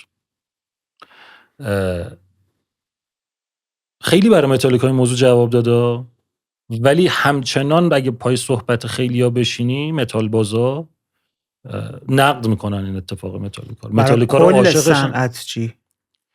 برای صنعت ژانر متال موسیقی تو یک مقطعی تاثیرگذار بود دیگه. تو یک مقطعی باعث شدش که مثلا یه چند تا آرتیستی وارد موسیقی مینستریم بشن، ولی خب مینستریم همونجوری که میره بالا با همون سرعت هم میاد پایین دیگه خیلی وقتا دیگه. خب این خیلی برای متالیکا خوب بود، برای موسیقی متال هم خوب بود، شناخت کلی جامعه، ولی هدفشون هدفشون یه چیز دیگه بود دیگه. تو هدفشون یه چیز دیگه بود. تو میفهمی، تو وقتی گوش میدی داری میگی رفتن سمت بازاری شدن، این جنسی داری 100% میگی. متالیکا اصلا نگاهش نگاه تجاریه. خب متالیکا تمام تو خودت زاویه داری با این نگاه؟ من یکم زاویه دارم با این موضوع. من به نظرم تجاری شدن در کنار اون که تو از اصل خودت دور نشی خیلی چیز خوبیه ها، ولی اینکه بخوای به خاطر بیشتر کردن درآمدت یه سری کارهای ژانگولر بکنی، به نظر من این چیزی نیستش که من دوست داشته باشم. شخصا چیزی نیستش که من دوست داشته باشم. بهت گفتم اون اتفاقی که برای پادکست من میتونه بیفته اینه که یک سری آرتیستای خیلی پاپ بیام صحبت بکنم دیگه. درسته. خب من اینو دوست ندارم. خب نه اونو که هیچ وقت دوست نداشتی، چون تو آلبومم نمیومدی در موردشون بنویسی. خب همین دیگه. ببین چون اصلا جدی نمیبینی نگاهشون به موسیقی رو. اولین چیزی که ببین بذار اینجوری بگم، بذار یه فیلتر بذارم اینجا. من در مورد 2 مدل آرتیست توی پادکست آلبوم حرف میزنم. در مورد آرتیستایی که دوستشون دارم بله. و در مورد آرتیستایی که یه حس خاصی نسبت بهشون ندارم. پس چرا انتخابشون میکنی؟ به خاطر اینکه اینو میبرم تو همون قسمت تجاری کردن ماجرا. نه یه لحظه مثال میزنی که دوست نداشتی؟ آخه بذار دیگه. ببین الان دقت کن، جمله رو دقت کن. حس خاصی بهش نداری؟ حس خاصی نسبت بهشون نداشتم. مثل کی مثلا؟ ببین مثلا من لید زپلین رو میپرستم. درست. خب من متالیکا رو عاشقشم. من ایروسمیت رو بهش اقتدا میکنم. من گانزن روزز، من 2 بار کنسرتش رو رفتم، دیوانشم. خب نسبت به ایگلز حس خاصی ندارم. ولی چه اپیزودی بود؟ خب نسبت به ایگلز حس خاصی ندارم. نسبت به ستینگ حس خاصی ندارم. بعدم گوش میدم موزیکشو. شاین توین حس خاصی ندارم. نسبت به مایکل جکسون حس خاصی ندارم. ولی هیچ تفاوتی قائل نشدی براشون؟ برای اینکه چون حس خاصی ندارم ازش بدم نمیاد. من مثلا چه میدونم شجریان رو به عنوان یک موزیسین ایرانی واقعا قبولش دارم. ابدا موزیکش رو نمیتونم گوش بدم. اصلا ژانر من نیست. اصلا موزیک ترادیشنال ایرانی ژانر من، گوش من نمیپسنده این موضوع رو. ولی من میفهمم اون چه هنرمندیه. من میفهمم اون آدم چقدر تاثیرگذاره، چقدر بزرگه. اگه من یک پادکست فارسی داشتم، من میتونستم بیام در مورد شجریان یک اپیزود بسازم. خب من ایبی گوش نمیدم، ولی میفهمم این صدا واقعا صداست. میفهمم اینو. من میتونم در مورد این آدم بیام یک اپیزود بسازم. خب حالا من یک اپیزود شجریان بسازم بیشتر تاثیرگذار، بیشتر برای من مخاطب میاره، یا یک دونه اپیزود تتلو بسازم؟ اوه یه مثال تازه توی ژانری که جفتش هم منتونی.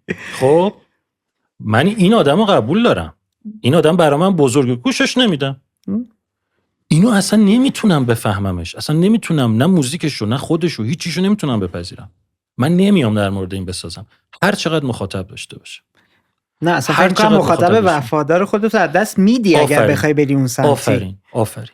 ببین نکته همینه دیگه. من اگه بیام برای مخاطب، برای جذب مخاطب، من بیام الان فردا من بیام یک دونه اپیزود تیلور سویفت بدم، میتره کنه. بله.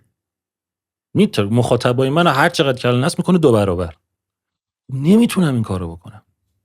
گوش نمیدم. دوستش ندارم. اصلا نیست برام. خب فرق میکنه برای من، برای مایکل جکسونی که برای من سلطان پاپ، موزیکشو گوش نمیدم ولی میفهمم این آدم چقدر بزرگ بوده، میفهمم آدم چقدر تاثیرگذار بوده. هنوز دارم تاثیرش رو روی آرتیستای موسیقی پاپ میبینم. خب اونو میتونم در موردش بسازم و اینو نمیتونم. چرا؟ چون قبل از اینکه تو بیای از یارو تعریف بکنی برگردی بگی اینو گوش بده چقدر خفنه، خب یارو باید بگی که خب لعنتی، اول از همه تو باید من بپذیرم که تو خودت اینو گوش میدی که داری میگی خفنه.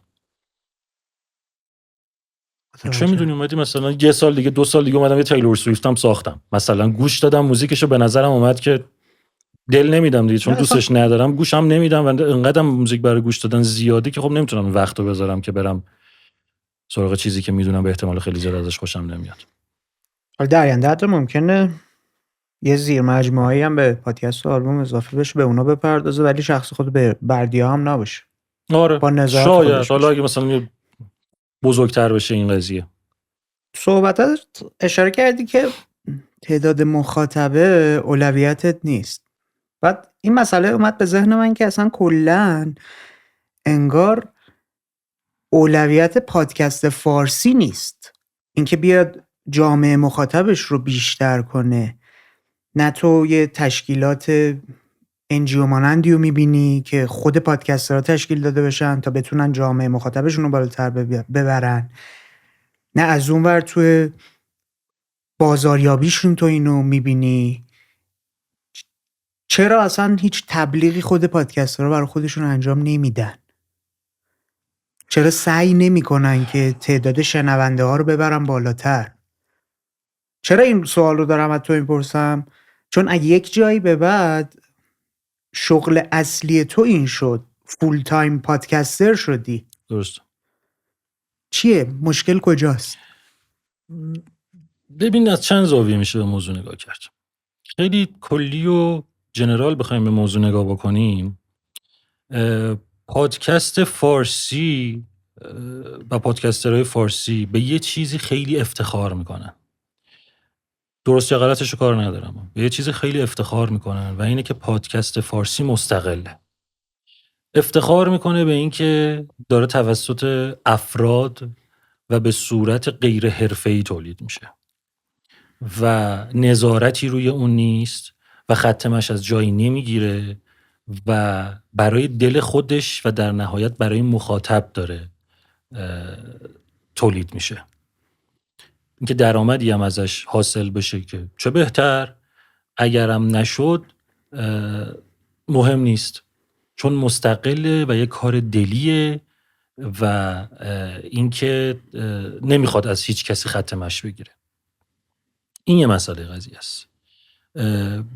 برای همین هیچ وقت بهش به صورت جدی به عنوان اینکه یک پلتفرمیه که میتونه محل درآمد باشه بهش نگاه نمیشه.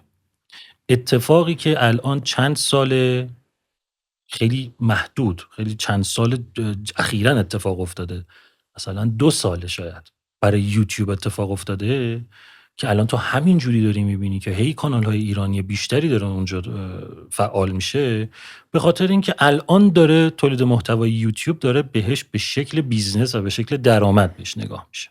توی پادکست فارسی این اتفاق تو ذهن پادکسترها هنوز نیفتاده. این یه مسئله است. مسئله دیگه هم اینه که مسئله اصلی از نظر من این که الان میخوام بگم اینه که خود پادکسترها به صورت مشخص توانایی این که بیشتر از این مخاطب اضافه بکنن به جامعه پادکست فارسی رو ندارن. چرا؟ برای اینکه من یک پلتفرمی دستمه، من پلتفرم هایی دستمه، یک تعدادی مخاطب توی توییتر دارم، یک تعدادی مخاطب توی اینستاگرام دارم، تلگرام دارم، توی خود پادکست که از همش مهمتره دارم، که اینا چرا مخاطب های منن، چرا فالوور منن؟ به خاطر اینکه من و پادکستم رو میشناسن. قبل اون پادکست رو میشناسن که به خاطر اون دارن الان منو توی این پلتفرم فالو میکنن.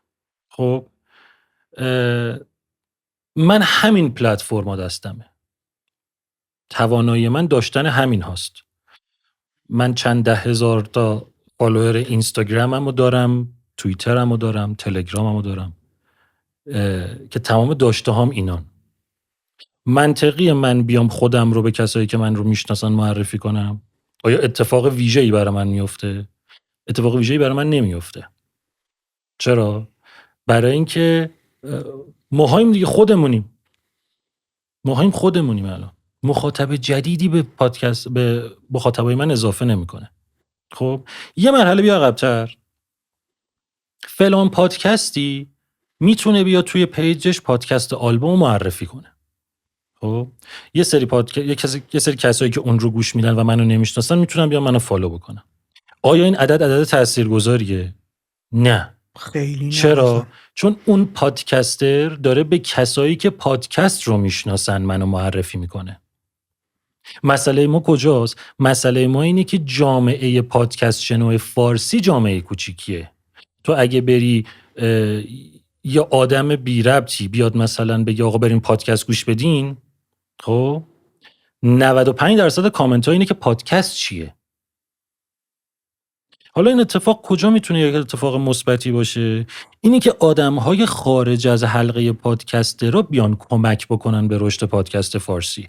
یعنی یک آدم اینفلوئنسری، یک بازیگری، یک خواننده، یک کسی که مثلا 500,000 تا 1,000,000 نفر فالوور داره توی مثلا سوشال مدیای خودش، این آدم بیاد جامعه پادکست فارسی رو بیاد خود پادکست فارسی رو بیاد به مخاطباش معرفی کنه. آقا من پادکست گوش میدم، مثلا پادکست خیلی خوبه، پادکست چیه؟ پادکست فلانه، اینجوری میشه شنید، این کار رو کردش. این حالا یک لطف یا یک محبتیه که میتونه از طرف این آدم‌های تاثیرگذار باشه که جامعه پادکست وقتی جامعه پادکست فارسی بزرگ باشه، هر پادکستی سهم خودش رو میبره. الان رقابت بالاه بین پادکسترها؟ نه، خیلی رقابت، برای اینکه ببین تعداد خیلی زیاد عجیب غریبی نیست و پادکست فارسی خیلی زیاد داریم ما، ولی اونقدر زیاد نیستش که آدما نتونن سلیقه خودشون رو هندل بکنن. میفهمی؟ یعنی الان مثلا پادکست فارسی سر و تهش رو هم بیاری، بکنم 10 تا در مورد موسیقی نداریم. کمتر در مورد موسیقی غربی من که به جز خودم کسی رو نمیشناسم. من به جز خودم حالا اگرم باشه، یکی بود آمریکا بودش در مورد موسیقی سنتی و اینا، من یه چند تا اپیزود. بردیا رو میگی؟ اون یکی بردیا. آره. چیزو میگی؟ بردیا چی بود فامیلش؟ کرون. آره. بردیا دوستی. آره خب اون که پادکست، اونم موزیک ایرانی داریم. موزیک ایرانی چند تا پادکست داریم که مترونوم هستش، کرون بودش که دیگه تولید نمیشه، ارزم به خود آهنگساز هستش. میگم باز خیلی تمام شد. خیلی آره همینه. یعنی این که ببین حالا کلا اصلا تو یه آدمی رو حساب بکن که خیلی علایق مختلف و متعددی داره. خب ما کلا الان بخوای حساب بکنی، بعید میدونم، عدد دقیق وجود نداره ها، ولی بعید میدونم تعداد پادکست های فارسی فعال 3,000 تا بیشتر بشه. خب جامعه مخاطب چقدر برآورد داری؟ ببین مثلا تو سلیقه خودت هم بیاری، خیلی بخوای مثلا دیگه حالا همه چی هم گوش بدی و باش حال بکنی، دیگه مثلا میشه 20 تا پادکست دیگه. 20 تا پادکست گوش دادن کاری نداره. هفته یه دونه که ما پادکستی نداریم که هفته یه دونه، خیلی کم داریم هفته یه دونه، مثلا به زور ماهی یه دونه میدن دیگه. ماهی تو روزی یه دونه پادکست هم گوش بدی، تو متروی میری میای، نصفش الان گوش میدی، نصفش بعداً گوش میدی، تمام میشه. یعنی راحت میتونی فالو بکنی. ببین تو الان برو توی گوگل مثلا سرچ بکن بهترین پادکست‌های مربوط به انگلیسی‌ها، بهترین پادکست‌های مربوط به ادویه. اوف. خب برو این خیلی موضوع عجیبه، اصلا تو ایران که نداریم همچین چیزی، اصلا موضوع خیلی موضوع خاصیه، برو تو همچین چیزی رو سرچ. صدها پادکست که برات میاره که هیچ، نگاه میکنی میبینی مثلا 10 تای برتر اوله که گذاشته بالای 2000 اپیزود دارن. خب اونجا دیگه تو باید رقابت بکنی. فضای ما الان فضای رقابتی نیست، نظر شخصی ما ها، شاید یه سری تو درون خودشون احساس بکنن که با فلان پادکست رقابت دارن، ولی خب این حس خودشونه. چون اگه من مثلا احساس بکنم که من با چه میدونم همون کرون که میگه موسیقیه، من احساس رقابت دارم، این رقابت کجا معنی پیدا میکنه؟ رقابت اونجایی معنی پیدا میکنه که طرف میره اونو گوش میده، منو گوش نمیده. ما نداریم همچین چیزی. طرف اگه دوست داشت اونو گوش بده خوشش بیاد گوش میده، منم اگه گوش بده خوشش بیاد گوش میده. من جای اونو تنگ نمیکنم، اونم جای منو تنگ نمیکنه. برای همین رقابتی شکل نمیگیره اینجا هنوز. اگه قرار جامعه پادکست فارسی رشد بکنه، از بیرون این جامعه کمک باید بخوایم.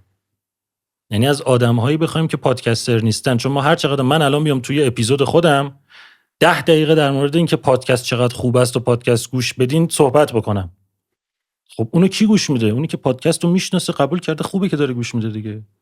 اتفاقی نمیفته اونجا. تلاشی بوده که ببین چند بار تصمیم گرفته شده تو جمع‌های پادکستری، گروه‌های مختلفی که حالا توی تلگرام و واتساپ و اینجور جاها وجود داره، بین بچه‌هایی که پادکست دارن همدیگه رو میشناسن، چون جامعه خیلی جامعه بزرگی هم نیست، اکثرا همدیگه رو میشناسن.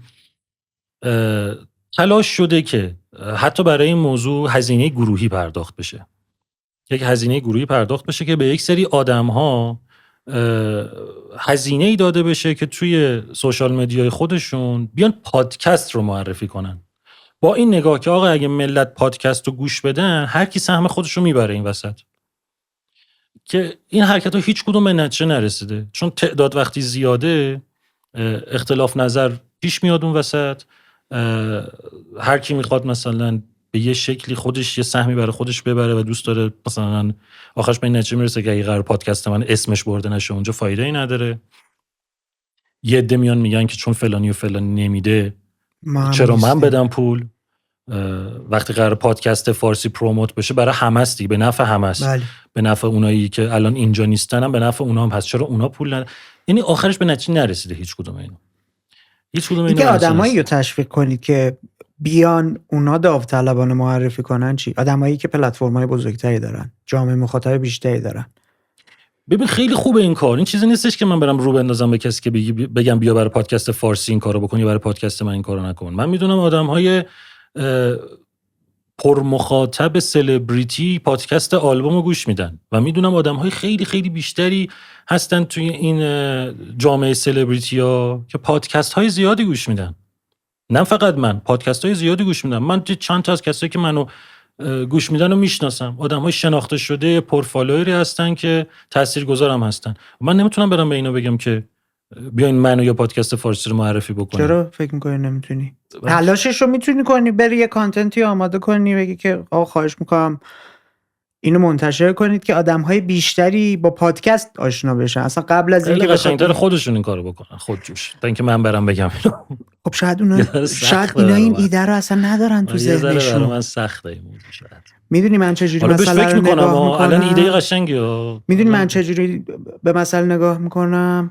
من وقتی دارم این رفتار رو میکنم، وقتی مخاطبم، خودم رو جای بقیه که نمیذارم، فکر میکنم بقیه هم خب مثل من میدونن دیگه. آره ولی ببین حالا جدا از همه این صحبت‌ها، در هر حال و در نهایت بزرگترین جریانی که باعث پروموت کردن پادکست تو و پادکست فارسی میشه نقل قول دهان به دهانه. 100%. یعنی اون تاثیرگذارترین و مهمترین اتفاقیه که میفته و به نظر من به درستی و به خوبی داره انجام میشه. یعنی ما خودمون از مخاطب هامون میخوایم، ولی نمیایید تسریعش کنید. نه میگیم هر کی به شکل و سلیقه خودتون برین معرفی کنین پادکست رو دیگه. بذار جریانایی که تو مارکت غیر ایران دیدم و تعریف کنم، شاید جذاب باشه برات. بگو. ببین مثلا میان چیکار میکنن؟ میان گیمیفیکیشن میارن تو بازی، میان جایزه تعریف میکنن، که بیاید مثلا این محتوای من رو شما تبلیغ کنید، من به 3 تاتون جایزه میدم. حالا نه لزوما جایزه ای شیطون، من نقدی برای ها، اپیزود جدیدم میخوام این کارو بکنم. نه جایزه نقدی ها. میاد میگه که آقا من مثلا به قید قرعه با 3 نفرتون دیدار خواهم کرد، با هم میریم قهوه میخوریم، ما قراره مثلا یه ایونت بابا خصوصی کی؟ مگه بذاری. ما سلبریتیم که باشیم بریم بیا با من قهوه بخور؟ نه، اشتباه اینقدر فکر قضیه جدی میکنی. نیست. چرا اشتباه فکر میکنی؟ میتونیم با هم شرط ببندیم که تو بیای، چه میدونم، یه سوالی و استوری حتی کنی که چند نفرتون دوست دارید ما با هم دیدار حضوری داشته باشیم و آمار رو ببینی. چند نفر حاضرید ما با هم ویدیو کال کنیم، آمار رو ببینی.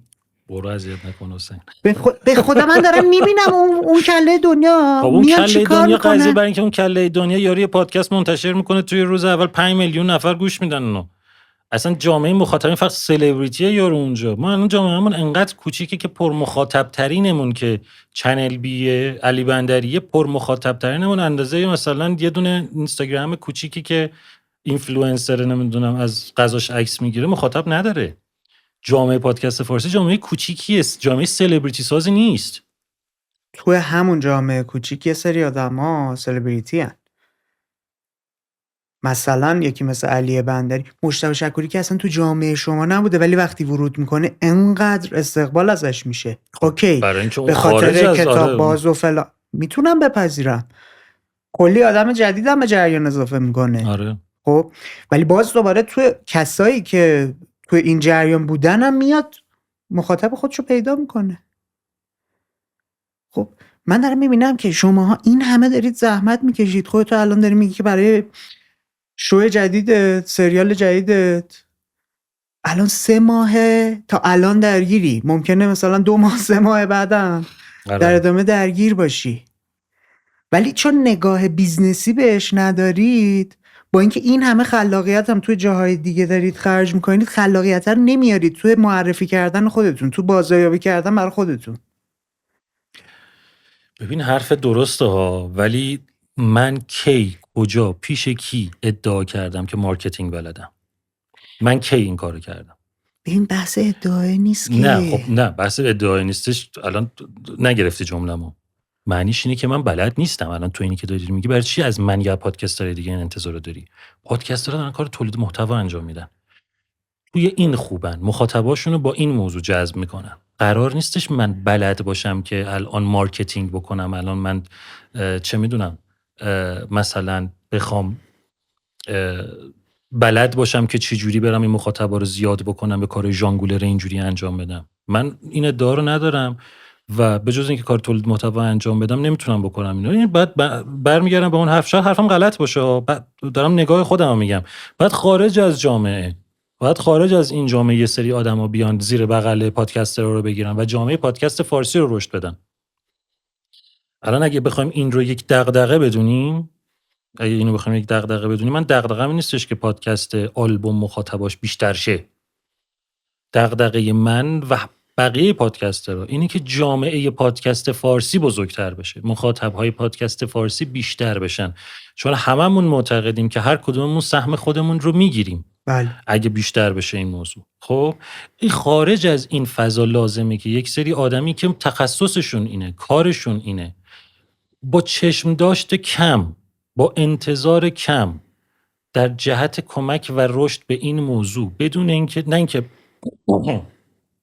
حالا هیچ پولی هم نخوان بگیرن و از کسی یا اینا، بالاخره میشه یک جریان‌های اتفاق. اگه پیشنهاد طرف خارج بشه بالاخره یک سری آدمی جمع میشن دور هم دیگه که بخوان اینو بلند بکنن. این اتفاق بیفته، بخوام کمک بکنن به جامعه پادکست فارسی و این قضیه رو رشد بدن. یعنی چی؟ حرفم چیه؟ حرفم اینه که آقا در نهایت ما پادکسترها نمیتونیم بیشتر از اینی که داریم کار میکنیم و مخاطب فعلیمون رو راضی نگه میداریم و خودمون رو سپردیم به رشد طبیعی دهان به دهان منتقل شدن پادکست، بیشتر از این روی این موضوع کار بکنیم. ما نهایتاً بتونیم پادکست خودمون رو توی جامعه پادکست شنوها با مرتب تولید کردن، با کیفیت خوب تولید کردن، با حضور با پررنگ نگه داشتن خودمون توی سوشال مدیا یا جاهای دیگه بتونیم خودمون رو نگه داریم و دل بدیم به این که مخاطبینمون کمک میکنن که ماها رشد بکنیم. ما بیشتر از این کاری از دستمون بر نمیاد. اون اتفاق بزرگ خوبه که میفته بعد خارج از این موضوع بیفته. آدم‌های زیادی بودن تا الان که کمک کردن این موضوع. رامبد جوان این کارو کرده، برنامه تولید کرده برای معرفی پادکست. سروش صحت این کارو کرده. عرضم به خدمتت که هانیه توسلی، اون کسایی که خود من رو چون پروموت کردن اینا تو ذهنم الان دارم میگم این کارو کرده، ولی کمه. اون تأثیری که باید بذاره رو نمیذاره. مثلا رامبد مثلا سروش صحت میاد میگه که پادکست آلبوم گوش بدین خیلی خوبه. این همون اتفاق میفته. 95% میان میگن که پادکست چیه. اون مهمه. اون برای من مهمه. مثال راه حل اینه که تو یه محتوایی آماده کنی، خواهش کنی طرف حالا گذاشت. مخصوصا وقتی داری میگی که یه سری آدم‌های شناخته شده این مدلی با تو آشنان، این مسیر راحت تره. حالا من میخوام یه چیز دیگه هم ببینم، پیشنهاد بدم. میام به عنوان کیس استادی در مورد رفتاری که جامعه هیپ هاپ فارسی برای درآمد ایجاد کردن برای خودشون، رفتاری که انجام دادن و مثال بزنم. این بندگان خدا سالیان سال، 15 سال، 16-17 سال وبسایت ها می اومدن کارشون رو رایگان میذاشتن مردم گوش بدن. تلگرام که اومد از وبسایت ها برمی داشتن شروع میکردن توی کانال های تلگرام گذاشتن، رو فلش ها میرفت، روی سی دی هایی که توی خیابون میفروختن میرفت و هیچ منبع درآمدی نداشتن دیگه. ته درآمدزایی براشون این بودش که فلان آرتیست نوپا میخواست بیاد، اینا براش شعر مینوشتن، براش میرفتن کارو تنظیم میکردن، براشون میرفتن آهنگر رو میساختن، میومدن معرفیشون میکردن، پول اینطوری داشتن در میآوردن. چند سال پیش یه پویش جدی بین خودشون، کسایی که آرتیستای جدی بودن، شکل گرفت. شروع کردن اکانت رایگان اسپاتیفای به شنونده هاشون هدیه دادن. الان نگاه میکنی میبینی توی 3-4 سال عادت شده، یعنی فرهنگش جا افتاده. من به جای اینکه برم توی اینترنت سرچ بزنم، میام از سرویس های استریم موسیقی استفاده میکنم که با شنیدن من اونها پول وارد جریان زندگیشون بشه، بتونن درآمد داشته باشن. این جریان رو من بین خود پادکسترها نمیبینم که مثلا یک محتوایی رو همگی آماده کرده باشن خودشون با هم منتشر کنن.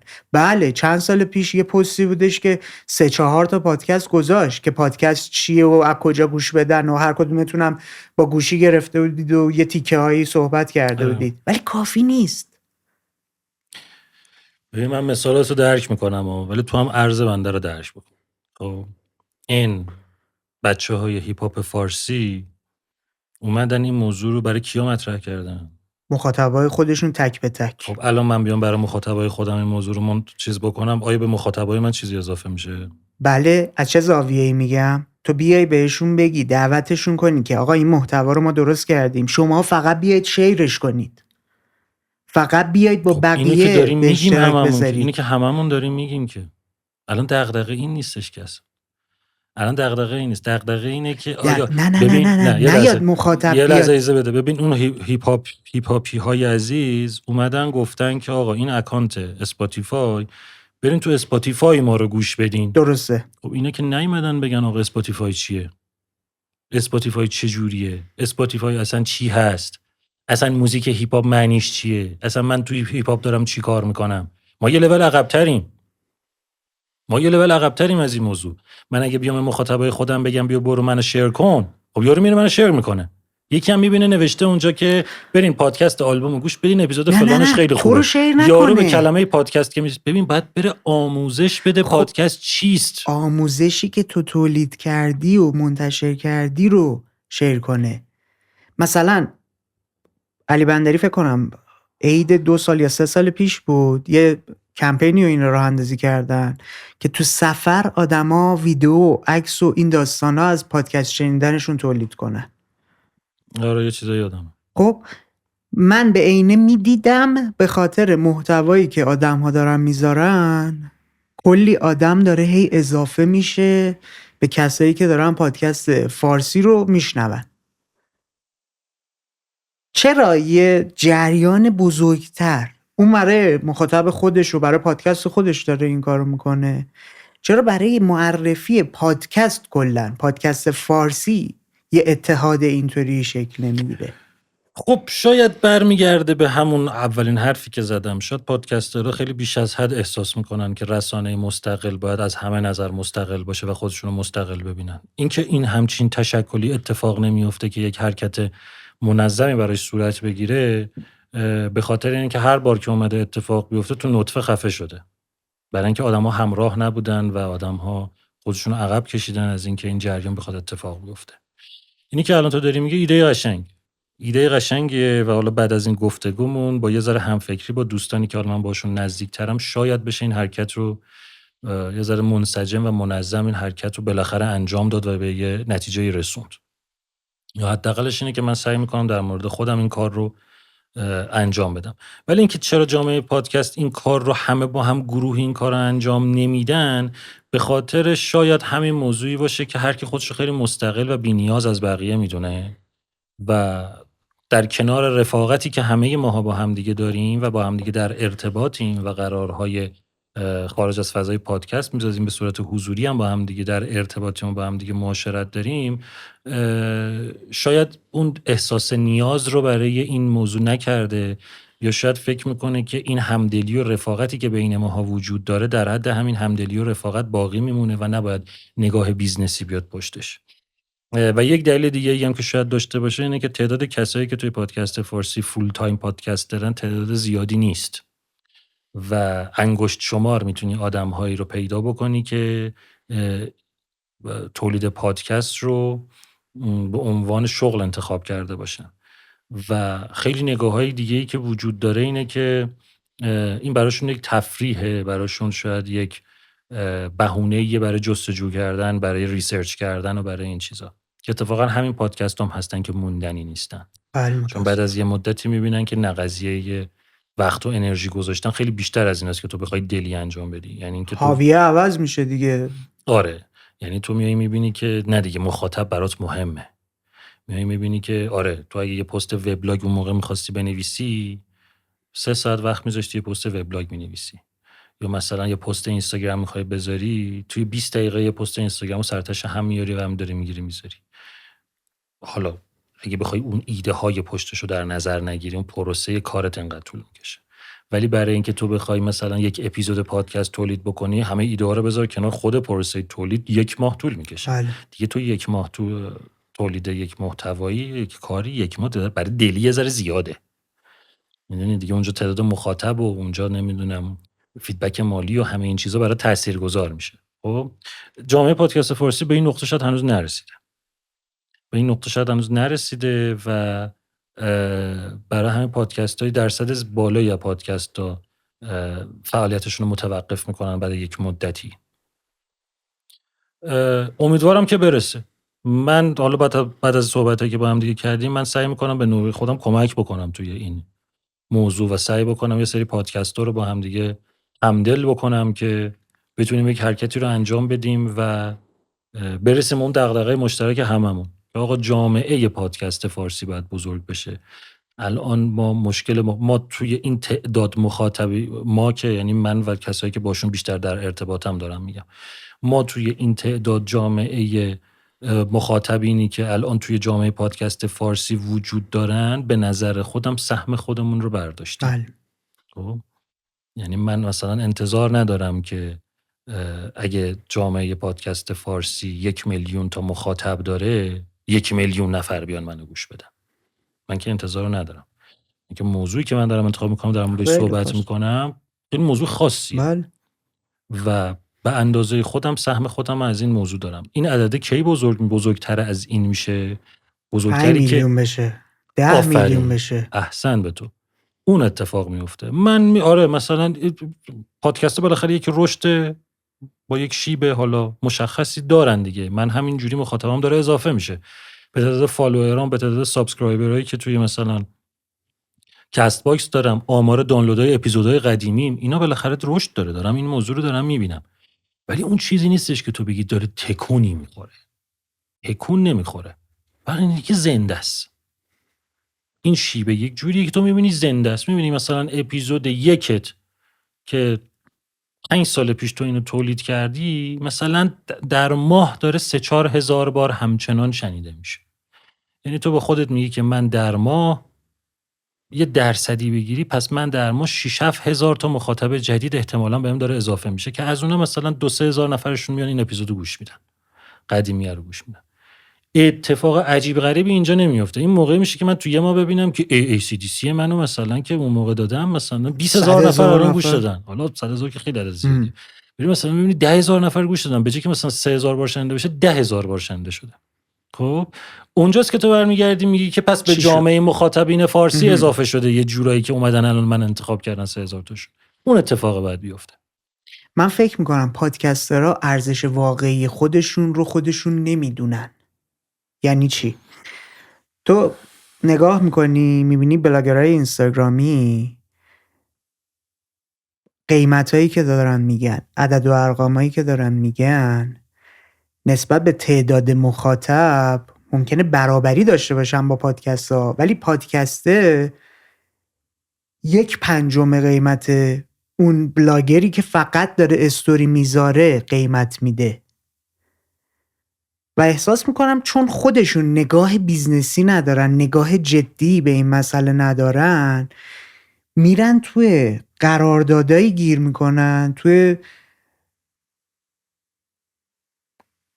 همراهیایی با برندا گیر میکنن که ارزونه و خود اینم آسیب زا است. بذار یه جور دیگه هم بگم شاید باحال‌تر بشه.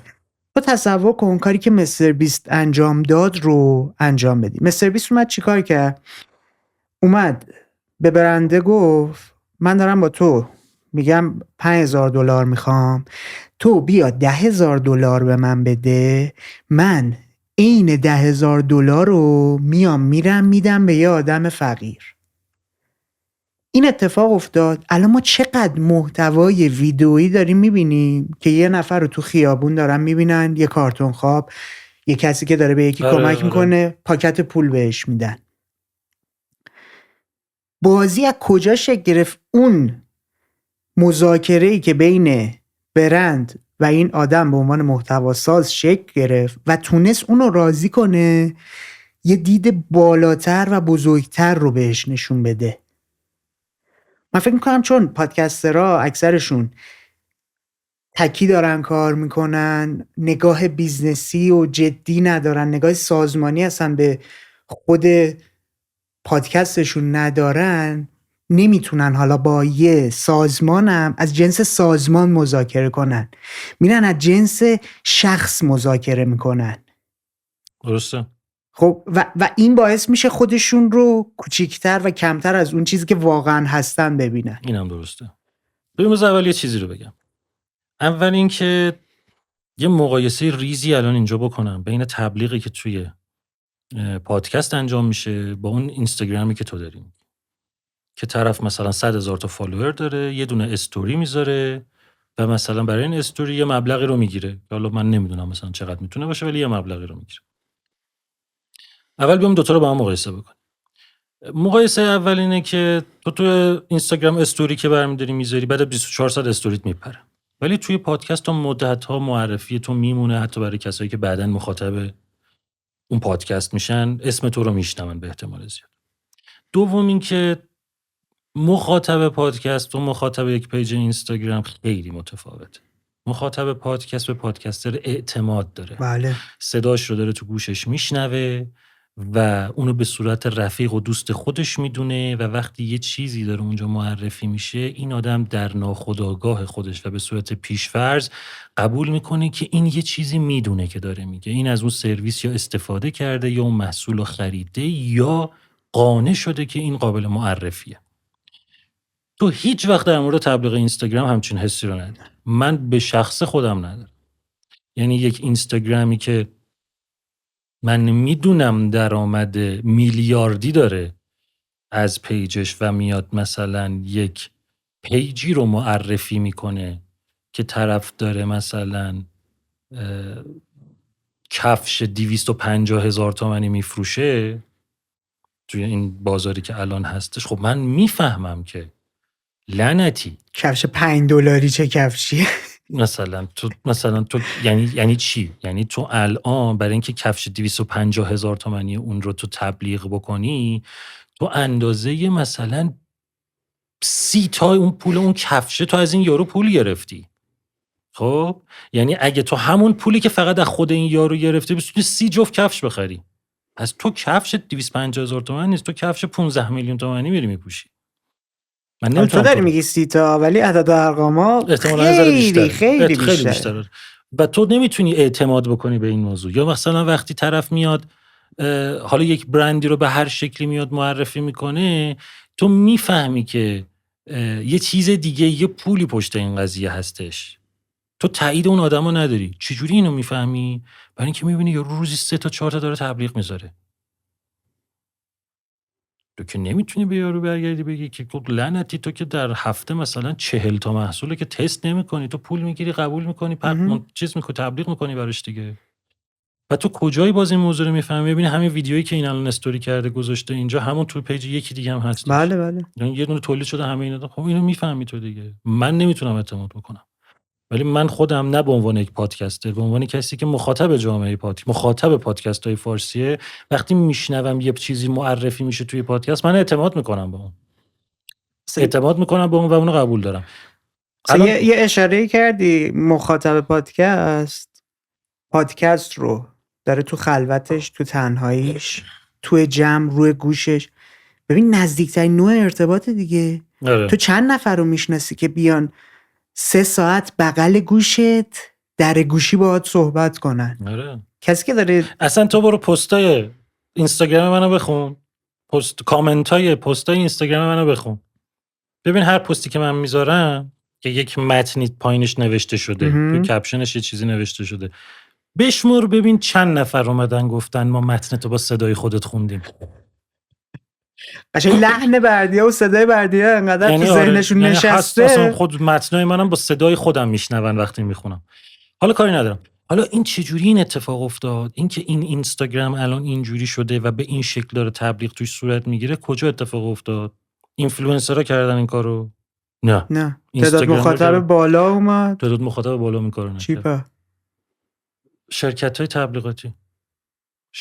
قبلشو داریم. آره اصلا یه بخشی رو اضافه کردن به اون که اومدن به جای اینکه هی تو بری مستقیم رو با همه اینا بری صحبت بکنی، برنده که نمیتونستن این کارو بکنن، اینا هم که تواناییشو نداشتن، اومدن این کارو کردن و به نتیجه رسیدن دیگه. باز برمیگردین که یک نیروی خارجی باید به این موضوع کمک بکنه. باید شرکت‌های تبلیغاتی وارد این موضوع بشن و آفرای پادکستی بدن به سازمان‌ها، به برندهای مختلف بدن و من میدونم که این کار رو میکنن. شرکت‌های تبلیغاتی درست و حسابی، اونایی که سرشون به تنشون میارزه، این کارو دارن میکنن. چی کار نمیکنن؟ پول رو. پادکست چیه؟ باز برگشتیم به اون نقطه. میدونی یارو میره به برنده میگه که خب اینا رو داریم تو اینستاگرام، اینا رو داریم توی مثلا پادکست، این چند تا پیج هم چنل هم داریم توی تلگرام. یارو میگه خب تلگرام که میدونم چیه، اینستاگرام که میدونم چیه، پادکست چیه؟ خب اینو بذار کنار. این دو تا دیگه بریم صحبت بکنیم. خب حالا باز یه مشکل دیگه ای که برمیگرده سر پادکست اینه که تو آمار درستی هیچ وقت پادکست نمیتونی ارائه بدی. اون ایمپرشنی که اینستاگرام به تو میده، مثلا تو پادکست تو نمیتونی اتفاقی بیفته، به خاطر اینکه پادکست اینقدر گسترده است، اینقدر اپ های مختلفی داره که تو بتونی پادکست گوش بدی و اینقدر جاهای مختلفی پادکست تو قابل شنیدنه که آمارش برای تو ثبت نمیشه. ببین تقریبا 90% اپلیکیشن ها و وبسایت های ایرانی که پادکست های ایران پادکست ها رو دارن پخش میکنن، آمارشون رو حواس خودشون، یعنی آمار خودشون رو ندارن، چه برسه بخوان آمار خودشون رو به شماها که تولید کننده محتوایی بدن. اصلا آمارشون که افتضاح اگرم داشته باشن، بعد که تو که نمیتونی به همه اونا دسترسی داشته باشی، که اصلا به تو نمیدن که دسترسی داشته باشی. نمیخوام اسم ببرم الان اینجا، به نظرم خیلی قشنگ نیستش، ولی وبسایت فلان، اپلیکیشن فلان، چون اینا توانایی فید خوندن ندارن، میرن اپیزودهای پادکست رو دانلود میکنن، میذارن اونجا، میذارن توی چیز خودشون، توی پلتفرم خودشون. حالا تو 1000 بار اون تو شنیده بشی، 2000 بار شنیده بشی، 100,000 بار شنیده بشی، اصلا اضافه نمیشه اصلا با تو آمار آمارشو تو. نداری این موضوع رو. ببینین اتفاق برای مثلا یوتیوب و اینستاگرام و اینا نمیافته. تو یوتیوب میری، تو یوتیوب میبینی دیگه، یه یوتیوبه، خب یه یوتیوبه که بالاخره آمارش اونجا داره حساب میشه دیگه، هر چقدر ببینید. اینستاگرام هم همینطور، ایمپرشنش مشخصشون داری تو اینستا. حالا تو تصور کن که مثلا 50 تا اپ مختلف باشه، 100 تا اپ مختلف باشه که همه اینا دیتا بگیرن از اینستاگرام و ویدیوها رو اونجا پخش بکنن، که یک سریام این قابلیت رو داشته باشن که برن اونو وردارن از اونجا بذارن رو پلتفرم خودشون. اصلا یک خرط و خری میشه که تو هیچ آمار دقیقی نمیتونی از توش در بیاری. تو یه سری آمار، مثلا کسایی که من از اپل میتونم آمار دقیق پادکستمو بگیرم که اصلا ملت تو ثانیه فلان پادکست چند چقدر نفر اینو ریزش گوش دادن، داشته. چند نفر اینو گوش دادن، چقدر اینجا رشد کرده، چقدر رفته پایین. قشنگ یعنی تایملاین من مشخصه که با مشخص کردن این ولی تازه پادکچر داره همچین آماری به تو میده. فقط این آمار کسایی که با اپل منو گوش میدن، با اپل پادکست، کسایی که منو گوش میدن من اون آمارو دارم. حالا اپل پادکست طبق اون جدول آماری که من بر اساس هاستم دارم، چند درصد مخاطبین من اونجا از این اپ استفاده میکنن؟ 30%. 30% مخاطبین من از اپل استفاده میکنن برای شنیدن پادکست. و من آمارم 30% میتونم خیلی دقیق داشته باشم. 70% دیگه چی؟ 70% دیگه رو ندارم. شرکت‌های تبلیغاتی خیلی تو این موضوع میتونن کمک بکنن. توی درآمدزایی پادکست شرکت‌های تبلیغاتی میتونن خیلی کمک بکنن، ولی به نظرم بلد نیستن این کارو. چون اونایی که من دیدم دارن کار میکنن، ببین یه لیست داره طرف، پادکست 1 دانلود ماهانه اینقدر، حالا در بهترین حالتش دارم بله. میگم، قیمت اینقدر، پادکست فلان اینقدر، یه لیست داره. این میذاره جلو طرف باید اول از صد این که پادکست چیست عبور کنه، که اصلا اون لیست بیاد جلوش و بخواد بهش توجه بکنه که پادکست چیه. فرض بگیریم فهمید، فرض بگیریم اون لیستو میذاره جلوش، یارو میاد میگه پادکست فلان اینقدر، پادکست فلانم اینقدر، خب این از این ارزونتر میگیره، پس من میرم به این میدم. خب یا اینکه حالا یک مقایسه میکنه، حالا آخرش بده یا نده. اینه این چه کمکی به ماجرا میکنه؟ از نظر من هیچ کمکی نمیکنه. این باعث میشه که همون حرفی که تو میزنی باشه، که پادکست‌ها رو مجبور باشن قیمت رو بیارن پایین که انتخاب بشن از تو این. اون شرکت تبلیغاتی باید چیکار کنه؟ باید بگه که آقا شما مثلا داری نوشابه انرژیزا تولید میکنی، خب تویی که نوشابه انرژیزا داری تولید میکنی، این پادکست اصلا قیمت رو بذار کنار، این پادکست تاریخیه، این پادکست علمیه، این پادکست اینا به درد تو نمیخورن. این پادکست موسیقیه، این پادکست سینماییه، این پادکست ورزشیه، اینا به درد تو میخورن.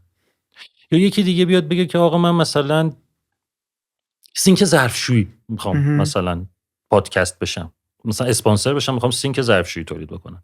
طرف بیاد این تحلیل رو براش بکنه که آقا بودجه چقدره، میگه بودجه‌م اینقدره. میگه مثلا این پادکست و این پادکست و این پادکست، مثلا پادکست آلبوم، مخاطباش اصولا جوونن، به درد کارتون نمیخوره، سینک نمیان تو بخرن. خب که سینک نمیاد تو بخری. که اگه مثلا سفر بود میگفتی آره این جوونه مثلا سفر میره اینا، ولی مثلا این که مثلا عموم مخاطباش بین مثلا زیر 30 سال سن دارن، خب حالا من مخاطبام چیز میکنم مثلا، ولی بازه اصلی مخاطبای من بین مثلا 22 سال تا مثلا 31 ساله. بخوای حساب بکنیم مخاطب 70 سالم دارم، بله. مخاطب 10 سالم دارم. جامعه بزرگه اینه. جامعه بزرگ اینه. خب معلومه مثلا سینک ظرفشویی ممکن مثلا خیلی مناسب این موضوع نیستش. میفهمی منظورمو؟ آره. طرف میاد بهش میگه که آقا مثلا، بعد اون میاد میگه که خب مثلا اینی که 100 میلیون تومان میگه رو من بیام اینجا تبلیغ بکنم. اون شرکت تبلیغاتی باید بیاد چیکار کنه؟ بعد بیاد بگه که آقا این 100 میلیون رو به جای که اینجا هزینه بکنی برای این پادکست، اصلا این پادکست مناسب تو نیست. این پادکست و این پادکست و این بیاد 3 تا 30 تومن بده تو اینا تو چیز بکن. این که مثلا درسته مخاطبش بیشتره ها، ولی تاثیرگذاریش اونجا بیشتره. ببین آخه وظیفه شرکت تبلیغاتی این نیست. حالا این که وظیفه‌شون چیه چون خب من نمیدونم، ولی یکی بعد این کارو برای اینا بکنه. خب همین رو میخوام بهت بگم که ایده چیه. ببین اونا پاشون تو بازی نیست، خیس نیستن، بیرون گود نشستن، صرفا میخواد بیاد منیجمنت فی اون مبلغی که برند میخواد هزینه کنه رو بگیره. برای همین اصلا براش مطرح نیست که جامعه مخاطب اون برند تو اون پادکست هستن یا تو این پادکست هستن که حالا بخواد بیاد دسته‌بندی کنه.